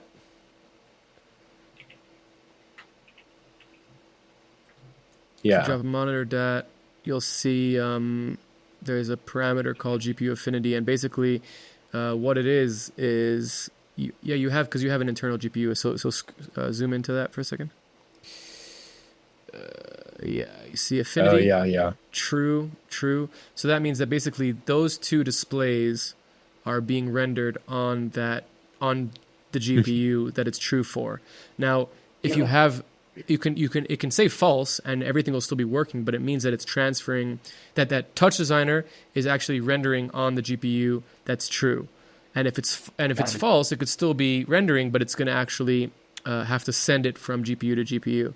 So the affinity, there's like a different command line of how you can open up. I'll just give an example. Like in Virtual Production Studio, when I have multiple GPUs in my systems, one monitor is connected to GPU 0, but my output to my LED volume is on GPU 1. So if I launch TouchDesigner on that monitor, it's actually rendering on that GPU, and it has to send it to GPU 1 in order to send it out. So I get a massive performance hit. But if I force it into GPU 1 when I load it on my monitor, it will, even though it's rendering on my monitor, it will actually load it onto that GPU. So maybe it's something to do with that. I don't know if that could be like a TouchDesigner thing. I'm not sure, but there might be something with that TouchDesigner is forcing it into that GPU. Yeah. So this might not be the best time to get into this, but no, that could be what it is. I mean, I basically have in the code that it should be loading all of the models and moving them to a certain GPU device. And as far as I can tell, it's supported through the API, like the APIs that I'm using. But I could just be super wrong in that case. This is like the third time that I tried to implement the GPU ID. And the first time I did a similar thing where I was like, oh, I wonder how this is going to work. And then it turns out it seemed really simple. And I was like, oh, this should just be supplying the ID when you load this thing. But that was when I was loading the entire process. And I was like, oh, that's not actually right. You still need to specify where all of these are loaded to. That's a super useful feature. I thought if you have a multi-GPU machine. I mean... Well, then in theory, you would... In a perfect world, if you had 3 GPUs, you could launch StreamDiffusion 3 times, and they would all look at the same input feed. And the problem would be resyncing the outputs and getting those frames in the correct order. Oh, so you mean you have like a higher resolution, you mean? No, you would just get... Like if you had 2 GPUs, you could double the frame rate, basically. It would just be I was thinking about it. Of scheduling. I was thinking about it like, okay, I can have 1 GPU rendering content and 1 GPU doing stable diffusion. Because when you run stable diffusion, you can't really run content as well. It's very difficult. No, honestly, that would be the main use case. Yeah. This Elmo prompt's terrible. I mean, we have a little bit more time here, so if you want to, please feel free to take it wherever you want. This is fascinating. I have so many questions. I mean, just like as far as like, almost just like fun little, like stupid nerdy like tool building stuff. Like I've got this ability. I mean, with this ChatDD tool. Also something I need to do more videos on, but like it's just a fully working UI where you can like edit all of the responses by the assistant itself and you can like delete messages this way. You can get a list of all of your past chats, and they auto name everything with the data. It could be local, but I'm currently using like OpenRouter.ai, which is a non-local service that routes a shit ton of API services. So, I'm searching for GPT, but if I don't search for that, you can see we have this many models available. And if I probably am not even updated, if I hit update models, we can see 174. Jesus. How do you know which one is good? Like, how do you even know at that point? You don't. No, I'm kidding. But based on the output, based on there's a lot of these models I wouldn't suggest trying, but this is pretty much any model available Of a on the large web language model. to do anything. So Right. like recently, like these Quen models have come out, and I'm not really sure exactly what the special sauce is. Also just another little simple fancy UI thing, but I like added this model search parameter, which goes in, and I think, yeah, it's just controlling this search op, which if anyone wants to steal this, they can just grab this from inside this, but this will search through every row and see if it's matching and only return the rows. God, that's so amazing. And it's just like, yeah, simple DAT stuff like this is like nice, but this allows you to search for the Quen models and you can see only those in that list. Or another one you might do is GPT to get the OpenAI stuff. Yeah. But I've also support the OpenAI models, which you get directly. that, which, yeah, directly from their service. Also Grok, which is an extremely fast API service. Like if I go new chat and I say, hey, write a long story, it might actually yell at me because I'm telling it to respond in only one paragraph. But just for speed of inference, sorry, I can only respond in one paragraph. Regenerate. But let's just delete. I'm just going to remove the assistant. Regenerate last. And yeah, so we get these. Oh, Jesus. That was pretty fast, though. We get these messages coming back in faster than my TD wants to even display them. And that's the perk of using Grok.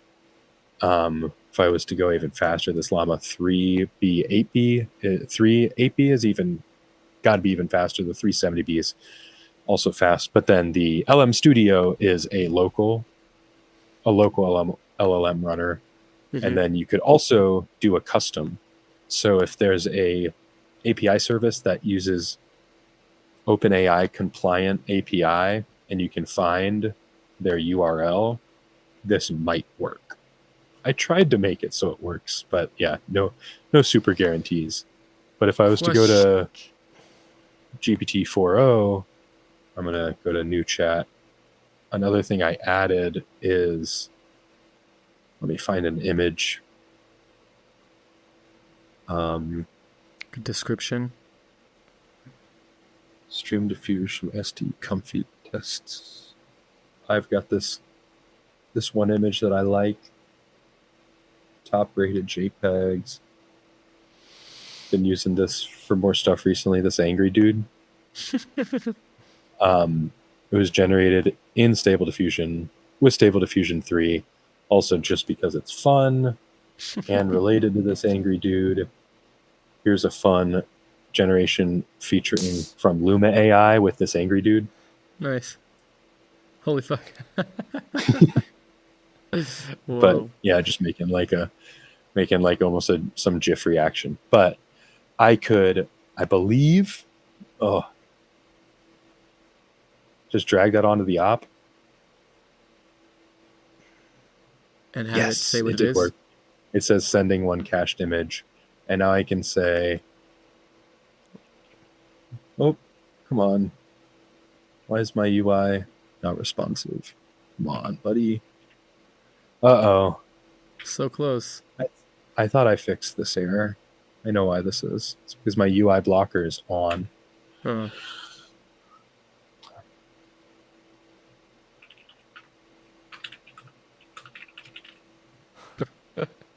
That's very important because I actually thought I fixed that. But now I can say, what this?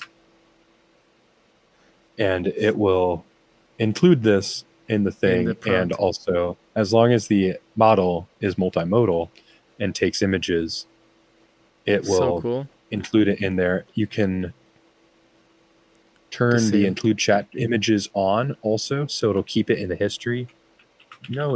So I can actually, now I can trick GPT. No, it is not that.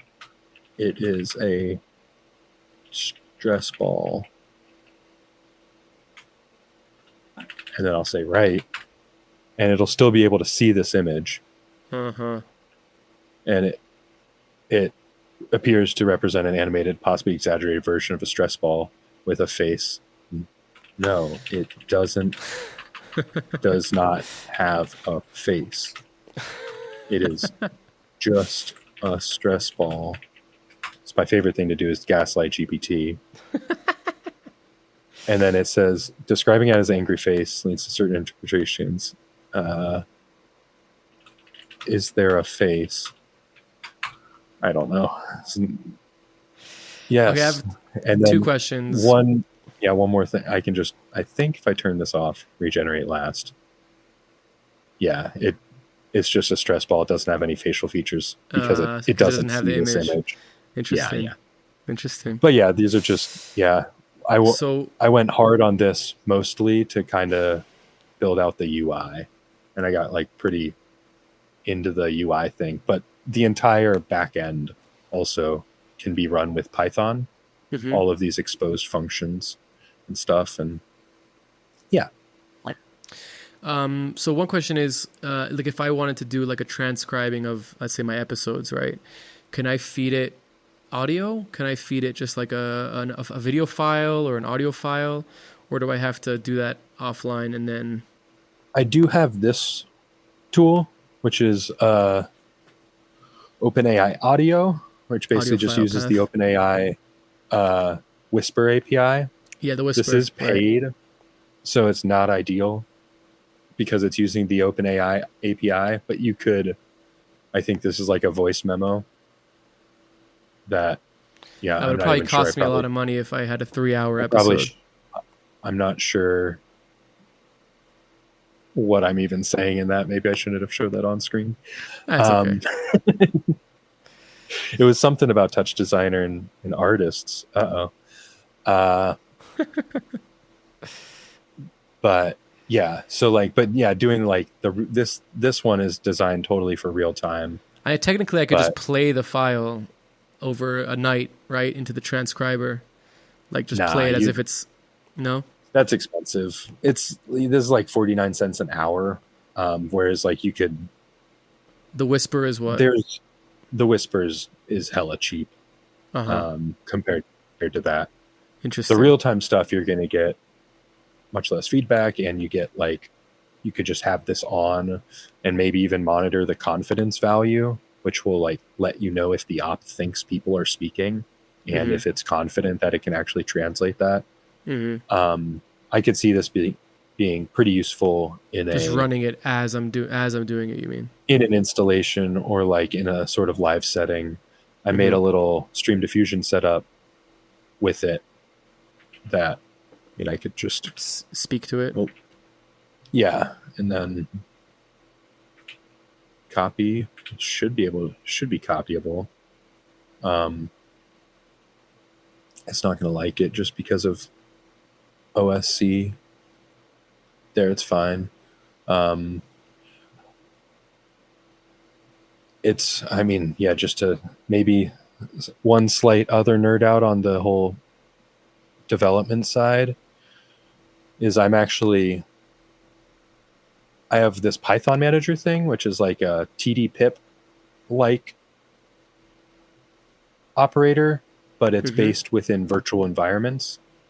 So it allows you to I can turn off show logs and do list current packages. And this will just show me what packages are in this virtual environment. But it's virtual environment based, so you could then, like, I copied and pasted this into this project. So this project is just actually unsaved on my desktop, but this whole process will still work. Whereas TD-pip is project location based. And just for the way I work and the way I build, that's not ideal. So I made this, and it's also got this run Python script and run shell command, and I can directly send it scripts that will run within the virtual environment but outside of Touch. Wow. So the way that I'm actually launching this real-time like transcription thing is like it launches it, but it launches it in this external Python process. But I think, I mean, it's way more complicated now. You spelled launch wrong. Yeah, I had already found it. But within the launch thing, I'm basically grabbing my OSC in, my IP, my out, my API key, and then getting the script text directly from just this operator. And then replacing some values. So cool. So that I can add the parameters back in. And then I'm using my Python manager and using the run Python script function to run that script text without waiting for it and in the background, which I think it's actually, no, it does pop up in the background. I was going to say that parameter might not work because the Python manager is kind of still in development. But then, yeah, so then this is running fully outside of TouchDesigner within its own virtual environment. I think I'm running Python 3.11, but it would work with 3.9 or 3.12 or 3.10. So cool. And then, yeah, OSC in and out. You can change the mic. It shows you pretty quick, pretty immediate responses with the server once the OSC signals come back. So when I'm listening, the server is listening, actually responds exactly, and will tell me when it's listening. And then when I can turn this merge lines on and off, which merged lines, yeah, whatever. And then once I stop listening, it'll take a little bit of time, but you'll actually get back session cost. Oh, wow. And then I've added an ability for the whole op saves everything in this full transcript. So, and there's the ability to load and save and hit a new one. So if you wanted to calculate and keep track of costs, you just handle through these pretty easily straightforward, like load save things, and you can keep track of the API because it's 47 cents per hour. So it's not the most expensive, but it's not cheap. Like you would probably want to control when it's listening. It's in an installation versus just having it run for like 12 hours a day. Right. Yeah. Trigger it when somebody comes in. It's set up so that it triggers and it's pretty darn immediate. But yeah, this is a new one that I haven't released. I need to record, honestly, like the shortest, simplest little intro video just to basically like how to get your API key, which also like, yeah, adding all these little like pop-up menus and stuff. So actually if I've made it so fancy that if you try to launch the server without an API key, it's going to tell you, or if you try to listen without the server being launched, it'll ask if you want to launch it, but then I don't have my API key. So just all those little tricks, and I can turn off those pop-ups because that could be annoying within a production setting. So now without an API key, with pop-ups off, if I try to launch the server, oh fuck, never mind. There's a note. Wait, what? That's actually funny. I'm surprised I did that. Add it to your notes.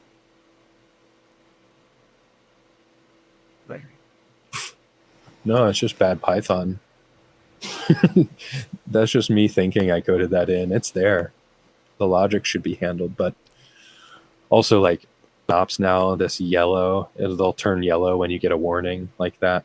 That's cool. And they'll set themselves to, I think if I turn on launch again, once it receives a good log, it'll set itself back to black. All these fun little building helpers that I've found over the years, or year. But then freaking Torin comes out with 11 Labs streaming audio tool. Yeah, his stuff's so great. We've talked a bunch about doing some sort of collaboration. Yeah, you guys were saying that. Something. Wow. But yeah, Well, I this think has that's been super probably cool. Super a bunch fascinating. of random stuff with just like my operators, not the most complex setups at all, but there might even be portions in this that I could link people just for information, Yeah. honestly. Yeah. For sure.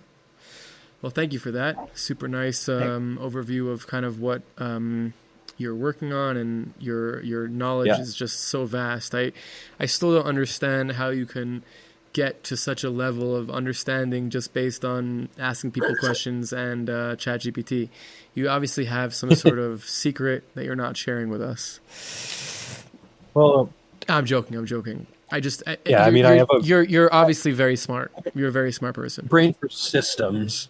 I think I remember when I was like a 5-year-old or a 6-year-old, like my parents would go on road trips and let me like hold the map. And like, I would like, I don't know. I was like, maybe that's the key.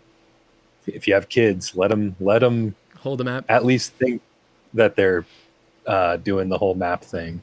But like, yeah, I used to like think in maps, and like the way that I would like if any location would be very map based in my brain, and I would visualize traveling there, fully visualizing the map. And like, yeah, just I feel like that translates to the node based systems. And it's something that popped in my head like just the other day, and I was like, oh huh, that's funny. I've always had a knack for this.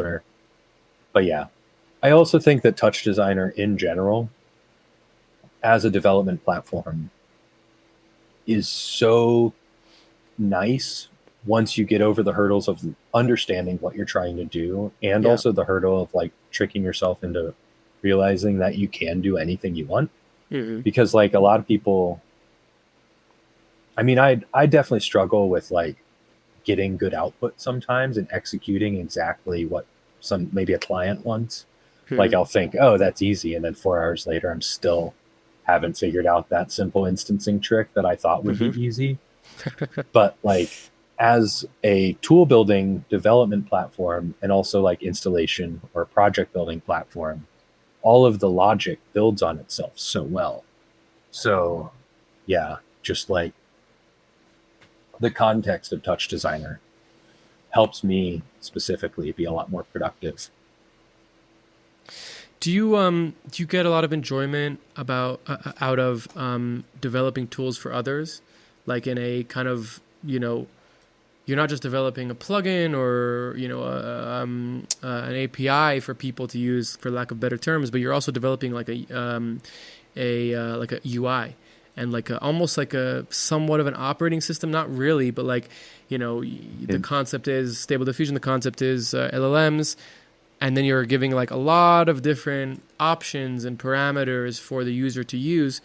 Do you get enjoyment out of this? Is this like something that you you strive to do? Like, yeah. Yeah, I mean, it's almost like the medium is a tool, or the medium of tool building has been something I've been thinking about a lot more. Also, the way that we operate and just deal with technology is so dependent on the interface that we use. And It's true.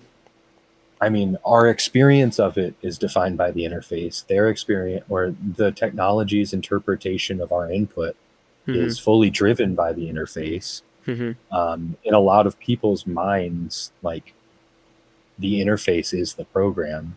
Whereas like in a lot of developers' minds, the interface is a wrapper on top of the program. And I feel like, I mean, it also could just be like a nice little trick of me being kind of still fresh and new to the development side of things a little bit.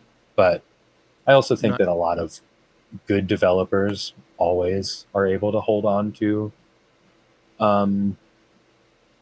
like, the little pain points they had before they knew how to dev all this stuff. And like it would be nice if there's just a toggle that exposes that if I use it like even half the time that I'm gonna use this one parameter of the operator, like might as well expose that to the person, even if it's technically possible if you know how to use it. And yeah, and a lot of, I mean, it takes forms. I think I will build tools in order to kind of explore something test something out in Touch and then play with it. Sometimes I build tools in order to just get a client project off the ground and like get it working.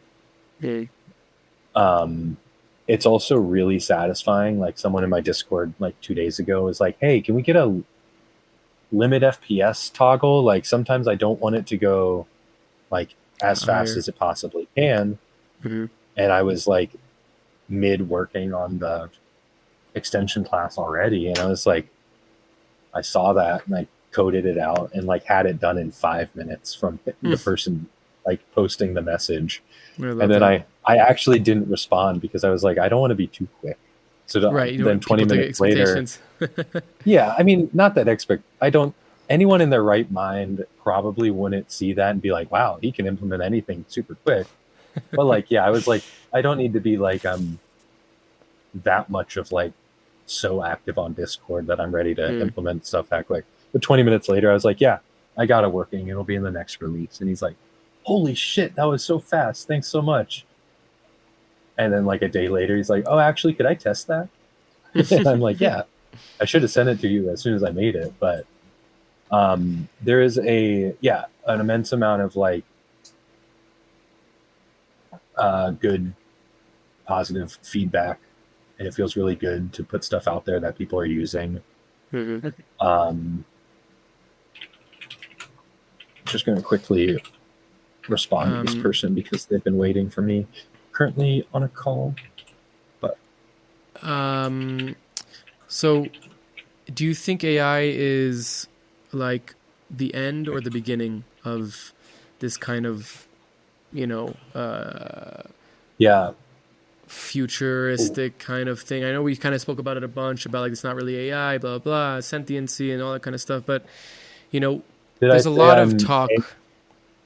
Did I say I was anti-AI God complex yet? That's another term that I like to throw around. Yeah, like I mean, I think the Twitter hype and like OpenAI and Google, they're trying. Well, there's money. Marketing.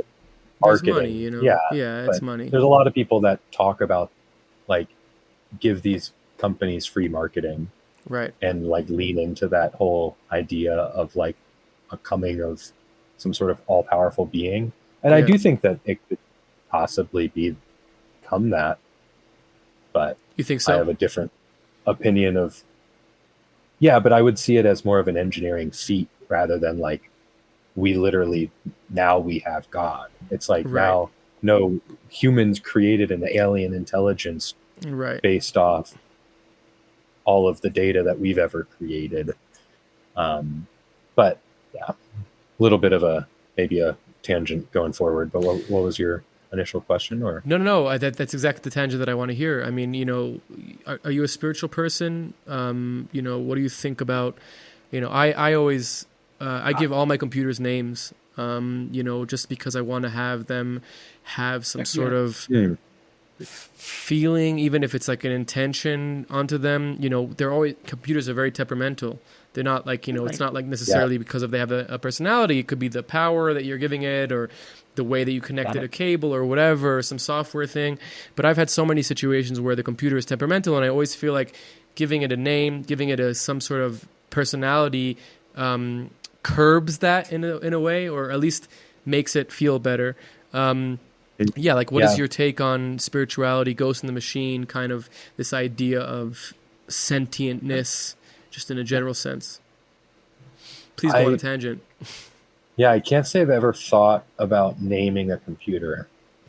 I have dreadlocks, so I'm allowed to do weird things like that. No, it's cool. I mean, as far as just like simply, I wouldn't say I'm very spiritual. Growing up, I was like not that means I'm not spiritual now, but I was like a pretty stubborn atheist that I probably shouldn't have, but I enjoyed arguing with some people in my hometown about religion. But I think I was like decently interesting, and I had some like unique viewpoints. Like I wasn't just like, you're dumb. But now that I'm older, I definitely think that there's some some sort of something Hmm. to our human experience that is beyond us in a sense. Yeah. I'm not too sure what I think about that at a super high level. Hmm. I think I'm pretty existentially sensitive in a sense that I do think about these grand ideas and Hmm. like, oh my god, just like why the heck are we here? Like Right. what the heck is going on? Like, oh, like I'm just sitting on the subway and I'm just like, what the fuck? Jesus. Like how'd we get here? Why am I living in this crazy time? I do Mm. in almost spiritual sense kind of am not sure if I would choose to grow up at any other time, which is like Hmm. weird. Like I think been very uniquely lucky to like I grew up without computers and without the internet, you know. Hmm. But then when but I also had a bunch of friends. Like I'm 27, so I'm not like super old or super young. Like I don't know. I had a bunch of friends that were totally like on their phones and like texting people all the time in middle school. But my Hmm. parents were also like raised me a little bit like indie. All Mm. like I didn't really listen to the radio. I didn't have like a cell phone until like senior year of high school. And like there was just like kind of on the outskirts of stuff and like a little bit, yeah, which I think is kind of just good. Pop culture and capitalism and stuff in our country is just like Rampant. kind of toxic in general. Yeah. So like I'm glad I was not fully brought up within that. But like as far as like, yeah, like just like I was saying, just like the amount of change that has happened and that we've been able to experience within the past like 20x years has been crazy. Like I was going through school and like all the standardized test stuff, like Mm. my grade was the test, like the grade that they rolled those out for the first time for everybody.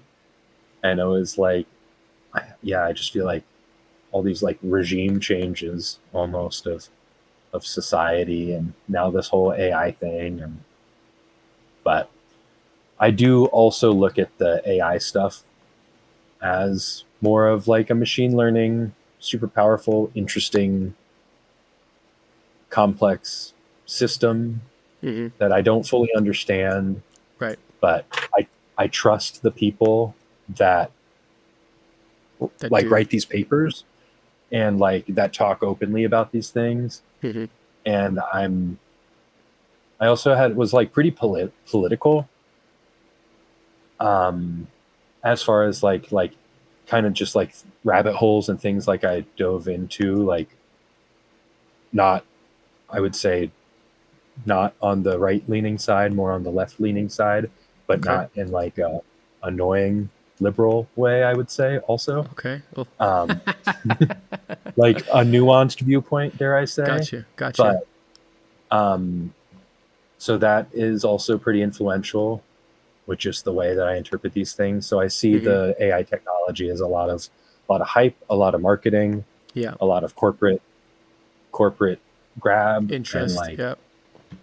interest. And now they've invested, like all of our top corporations have pretty much like almost Yeah. defined themselves as AI corporations for some Yep. reason. Well, And because it's like, it's the same thing as, yeah, when the internet happened, every company was an internet company. Every company had a website, and the website was a store and an aggregator or whatever. It's just how industry works, I think. I don't think it's necessarily a good or a bad thing. It definitely can be a bad thing, because it can stifle, things. But I feel like because of yeah, how fast things grow and change, it's just the way that industry works, and you just have to kind of put on some sort of filter and just like not really pay attention to it. yeah. And yeah, the whole, like, I mean, social media and stuff, just we got like Trash, toxic trash. hits, in our society now. It's like, and I'm addicted. and it's I'm also like fully the- addicted. yeah, I it's can't. the source of information also. It's like you're fucking, what are you gonna do? But Yeah. yeah. So The- okay, so the AI is not going to be the end, which is good. I'm happy to hear that. Where can I don't know if I said that, but where can AI empower artists? Like, what are the do's and don'ts, I would say, that you can give to young aspiring artists that are maybe really interested in your tools and trying to get into it? How can you like you said before, you actually are on the line. Like, I really didn't grow up with phones in my school, like, at all. Like, I have the A and B, which I think is really important, and you have the A and B as well, but your mind was a little bit more or a little bit less mature to do the A and B. And like, what is the A and B that we can give people nowadays? Do you know what I mean? To like, empower themselves and not be swallowed by it. I mean, I think it's all about, like, I mean, it's like I could say these things, don't necessarily know if I even practice them, but like trying to find, like, if you already have an artistic process that you feel ownership over and you want to integrate these like AI tools into that, don't kind of almost fall into the trap of believing like the hype or the idea that like the AI is going to do that whole process. Right. And find the opportunity to, like, you can use AI in order to automate away annoying processes. And if you really love like one thing and you like to do it a lot, but there's like one thing it's really annoying and it takes 25 minutes and you have to do it every single time, that might be a perfect opportunity to try to automate that one annoying part away, possibly with AI, but just in general, like almost kind of like automating away the pain points from your artistic process is like key. And not going, I mean, TouchDesigner, there's a struggle with TouchDesigner in general, which is like, how do I start? It's like, oh, it can do everything. It's like, how do I start? What is everything? I think that we touched on this earlier, but like it takes a while. It took me about 2.5 years in order to feel, and that's 2.5 years of like vaguely following tutorials, maybe doing 3 installations. All 3 of those were never the resulting final product that I had in my head at the beginning of the process. But by the end, like, client was happy. I was relatively happy because I learned something. It takes so long to get comfortable enough, or I guess it doesn't always take that long. I was taking like massive gaps in between my TouchDesigner learning at first also, mostly focusing on Houdini. But it takes a while to feel comfortable with being able to do something on your own within the program. But it's always good to find something that you think could be possible based on some sort of pre-knowledge and really focus in on that small process of your own process you're already familiar. I love that. Instead of like diving in full on. And like the almost full on dive in for AI is like, I mean, I think Comfy UI is really cool, but just going and using Comfy UI in order to make artistic output, that's like, I don't know, you're opening a big can of worms there versus like, I want to use Comfy UI in order to generate like really high quality backgrounds for this project. I have an idea that I really want to pull off. And then, you might look up like some sort of Comfy UI workflows for those large backgrounds and stuff, but you're going to find just the context of a project also, versus vaguely following tutorials. Also, I guess, I don't know, do something with it yourself too. That's like smart. Finish the tutorial and spend an hour or whatever. Go back a little bit, but like now play with what you've built. Right. And try to feel like you have an understanding of it beyond what you learned. just the parameters that they told you to type into that noise top. Totally. Because totally. that, I mean, I also specifically like the couple tutorials I have put out. I mean, they're not even really tutorials. I have a couple step-by-step. I have like one or two step-by-step. No, they stuff are. that's, I like, was honest at the beginning. You know, you have you're showing your tools, but while showing your tools, you're giving a lot of insight and information about how TouchDesigner works and operates. Well, yeah, and that's the way I try to approach it versus being like, which I do think that the like, here's our network, now we're going to delete the network and build it from scratch step by step. Yeah. I do think that's pretty vital and important to see, but I also think that that's almost a dangerous way to learn touch because it doesn't lean in like it. You're building a procedural network, but you're almost doing it in a linear destructive sense. So you're approaching touch like you would approach After Effects. Yeah. You're also not learning. Not true because the person teaching you is imbuing a lot of TouchDesigner logic. Well, you're just not learning about the environment. You're learning about a technique, which they both have positive aspects to it because, and that's what I love about TouchDesigner. And I always tell people to learn TouchDesigner as an introductory tool to node-based coding and, you know, generative visuals, because if you want to make something in TouchDesigner, you're going to have to learn the technique. You're not just going to get a node that has a technique in it. And that's very powerful because like you are learning in a linear way, but your brain is understanding something that can then be broken down. Like if I learn how to do Saber in After Effects, there's only one way to do it. You have to do it like this and add this and turn this on.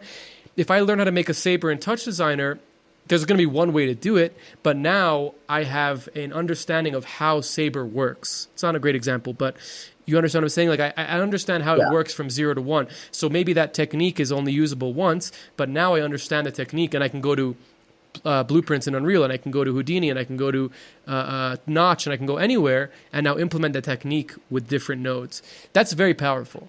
I want to... Yeah, please. Touch is like, I mean, as far as like the palette tools, like there are some things that do like the full process for you. I think Derivative is very specific with what they implement. The palette tools also, I mean, they're going to have to support it forever also. I think that's kind of the trouble with like what they're doing and maybe providing some sort of better wrapped, more powerful stuff. But like all of the community tools, like, I mean, all of my stuff on Patreon and stuff, you can go in and read all the code. Like it's, I guess it's not open source in the sense that I haven't open sourced it with an open source license and put all of it live on GitHub. But if you pay the $5 or $10 to get like all the other fancy ones, you do, like I've also designed it in a way that I'm not trying to hide like my code within a component. There's some people that do that, which I think is also fair. Like if you just like wrap your component and you have a sneaky way to like not saying at all anything bad, but like, I don't know how the heck Torin the media pipe tool works. I've dug around in it. It's been like probably a year and a half since I've like dug really deep into it, but he's using Touch's virtual file system to like load all the models and then it's all wrapped in the operator. And I think the models actually are like within the operator itself. And I think they're also implementing a way to add encryption to toxes so that you can't even go into the tox anymore. Because you can do that with a file, but now they're adding, that's new, right? It's coming new, I think. With what? With that is a thing with the pro license. No, but that's a thing since 2023. I think that with the pro, you can lock a touch, the individual, because you can lock a file, but you couldn't lock toxes. Yeah. So I think they're adding that's something that they've changed in the last version because Zeror is fully locked, and that's been out for a minute. So exactly. And also, when I saw that they put that out, as far as like just thinking about the business model of these things, because I've kind of felt weird about even charging for the stuff, in a sense, because I'm also I had an automatic 1111 tool for a while, and that's the only thing I had out. and almost every extension for that is an open source project.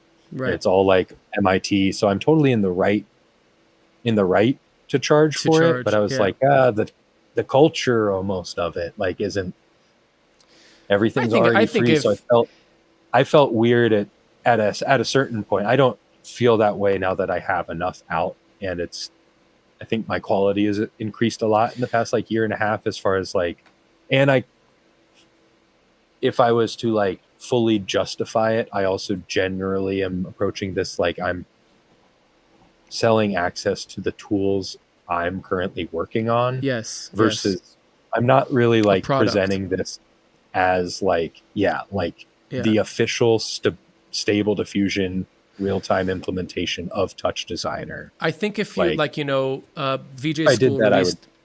VJ School released this tool for free, but there's not a lot of features. It's really just a model loader. You have like fucking hundreds of features that are implemented that are always being updated. I think the Patreon model works really well because I can decide if I just want to pay the $5, get your tool, and then stop subscribing. You get some money. Yeah. I get the ability to use the tool. I don't have to pay a lot of money. And if I want to, it's like almost like a perpetual license that you have to pay for every year, right? It's like the perpetual license stops at a certain point. $5. Yeah. And then continues. So it's like, I feel like when you make that amount make sense to you and make sense to the user, it's up to the user to decide if they want to continue paying for it all the time. Whereas if you release a product, you're now almost stuck in that sense of like, what is the price point? How do I continue to service it?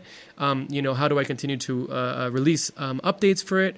So I feel like the Patreon model works very well, especially when exactly what you just said. You're not releasing a product, you're releasing tools that you're using.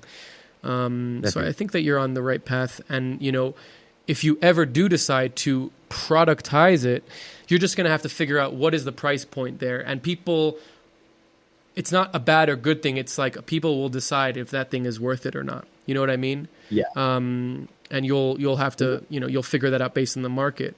I think that in terms of like ethically, you're not doing anything wrong. Go ahead. No, you're not doing anything wrong. I think that if you would release it as a product, there would have to be something there that made sense besides for features, and besides for, wrapping everything into a really easy to use UI, that would have to be outside of that for it to be quote unquote ethically okay. Yeah. And I also, in my opinion.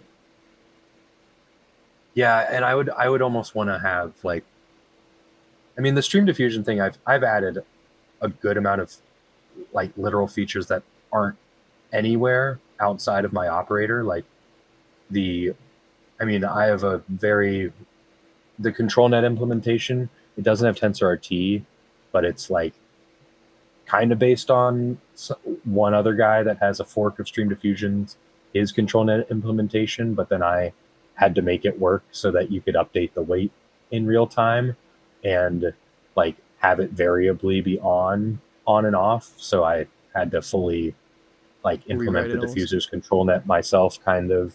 So there are actually a fair amount of features that I could maybe claim as like fully mine, but in my opinion, I'm also wrapping open source tools. So I'm not necessarily like I'm not reinventing the model architecture from scratch. Right. I do think if I've been playing with like NLP embeddings, and because you can kind of like extract the embedding out of words or concepts or images and then put that into embedding space and reduce the dimensions down to X amount of dimensions.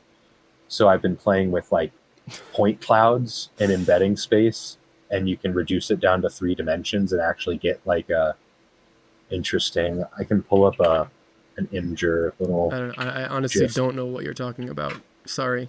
I can. Please. It might make a little more sense with it's not the best quality. I could pull it up in Touch, but so we get this cloud of all of these concepts, and then it draws a physical relation. Then I have on this extremely compressed feed It's like a mouse interactive UI where it like kind of pops up and creates like this little web. What is going on here? And then I don't know what like the version of, I don't know how to even turn this into like a super useful tool in Touch, but I would like to. Where are the words coming from? Are they being generated? I asked ChatGPT to generate me like a large data set of randomized words within like a couple different concepts. Interesting.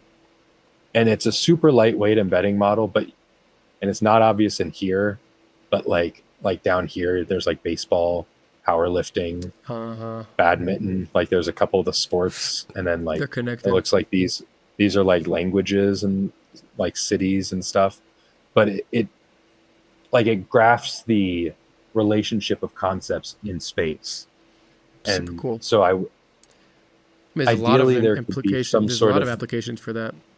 Some sort of way to easily expose the ability to create a data set of either tops or chops or dats or sops or something, and then create like an embedding model that has that data and is able to kind of see relationships in that data through the embedding NLP model that might not be obvious to you, and then bring that up into 768 dimensions or 768 parameters, and then reduce it down to 3, and then use the actual physical relation of those ideas to create visuals with.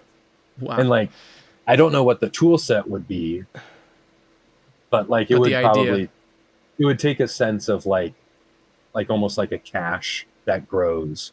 And as long as the cache has the same amount of samples in your chop, you could use like a chop, and then it's a big lookup table, but like exposing almost those like super cool, more lower level machine learning little things. Because I also think like, I need to talk to like Joseph about it, because he's the one that can actually code this, but like we could probably like get a lightweight LM running in GLSL, right? like get all of the model architecture. You should talk to Theron. You know Theron? Oh, the name sounds super familiar. He's the founder of Synesthesia, the GLSL VJ tool. Synesthesia is an amazing VJ program. Yeah. So Theron Prey. He is like next level, developer, full stack, and he like is married to GLSL, and he also does a lot of AI stuff. So he would be a really good person to talk to that about. Okay, Lyle. So I can make an introduction if you'd like at some point, but we are getting to the end here. This has been going on a long one. I'm very happy about that. So just as like a send off, what's coming? What's the future of Stable Diffusion TouchDesigner? What are some features that you're trying to add? What's some ideas that you're coming with? And what are your thoughts with that? Yeah, like, are you saying in relation to kind of like the stuff I'm putting out, or just in general? Yeah. Or both, sure. Yeah, I think, Stable Diffusion 3 is pretty interesting architecture for like, just like in general, like kind of, I don't know how much crazy dev on it is going to be done this summer, not by me, but like just by the community. But like there's like the potential of like lightweight real-time video models, or like even more high fidelity, probably about the same speed, but like better real-time diffusion and stuff could totally be unlocked with that new like just architecture, which is really interesting. As far as like the stuff that I'm excited about making, that's not the right. Sorry. Did I just? No, cool. I thought I just closed the video, like the whole stream, and I was like, oh, that's the worst. Yeah, I would like to build out more diffusion directly into Touch stuff. Like right now I'm kind of going out and in through shared memory. There's a little bit of optimization stuff that is lost with that. But there's also a lot of optimization that comes with having it outside of touch, because like the diffusion doesn't affect your frame rate at all, which is like really nice.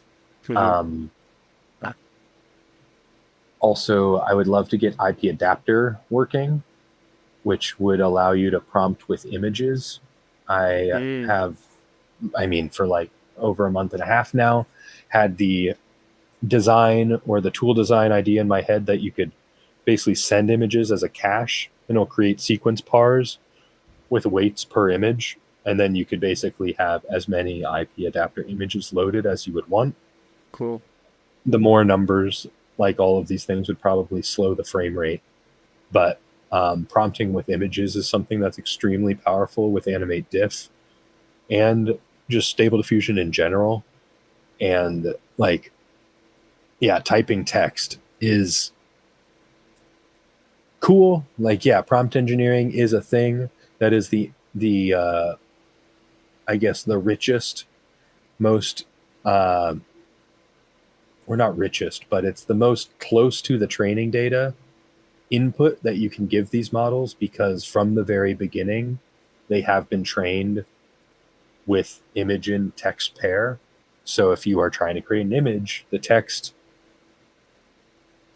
is in theory the best way to prompt it, but that means you have to actually understand what the heck the model is doing with the text prompt and stuff. Right. But IP adapter, you get a nice image, you get an image of yourself even, and you could prompt that and get a little bit of your likeness, or get a little bit of a style. And that could be really, really powerful with StreamDiffusion stuff. Yeah, I would like to put out more like little tutorials and little helper videos. This is something that I've said for a while. It's now almost become a self-fulfilling prophecy of me just like being like, I will put out more tutorials. And I just keep saying that. In the direct near future, I have an update of the Comfy TD tool, my chat TD tool as well, that transcribe live thing I have yet to release, so I'm going to put that out. I am, like I mentioned, super early, about to go on a little bit of a family vacation. Nice. So there will be a couple days where I'm like fully off grid, but I'm trying to, which honestly, it'll be good. And it'll be on a whitewater rafting trip. My sister is like a whitewater raft guide. Wow. Like she heads these trips out in Oregon. So we're going on one of her trips. Should be very fun. But I would like to put out all 4 of these new operators before those days. And then I'm thinking about it. I'm like, oh, if there's any bugs, that'll be annoying if I'm just MIA, but it doesn't matter. It's just been a month and a half since I put any updates on my Patreon stuff. And that's like rare for me. I'm pretty good about regular updates, but I've also been told from people that I need to cool it on the updates, because sometimes they're like, I just figured out how to use your recent version and now you have a new update. And I'm like, well, I'm not changing it that much. I'm just adding features, but that's mostly just my friend Vincent, who's probably just giving me shit. But yeah. Well, awesome, my friend. This has been a really nice conversation, and I really appreciate you taking time, showing us your tools, and getting to know you a little bit more. You're a super fascinating guy, and I'm really excited to see where where you take this next. And I'm using your tools. I love them. I'm hopefully use them this summer in my tour. So nice. Thank you very much. Yeah, thanks for having me on. This has been fun. What an episode.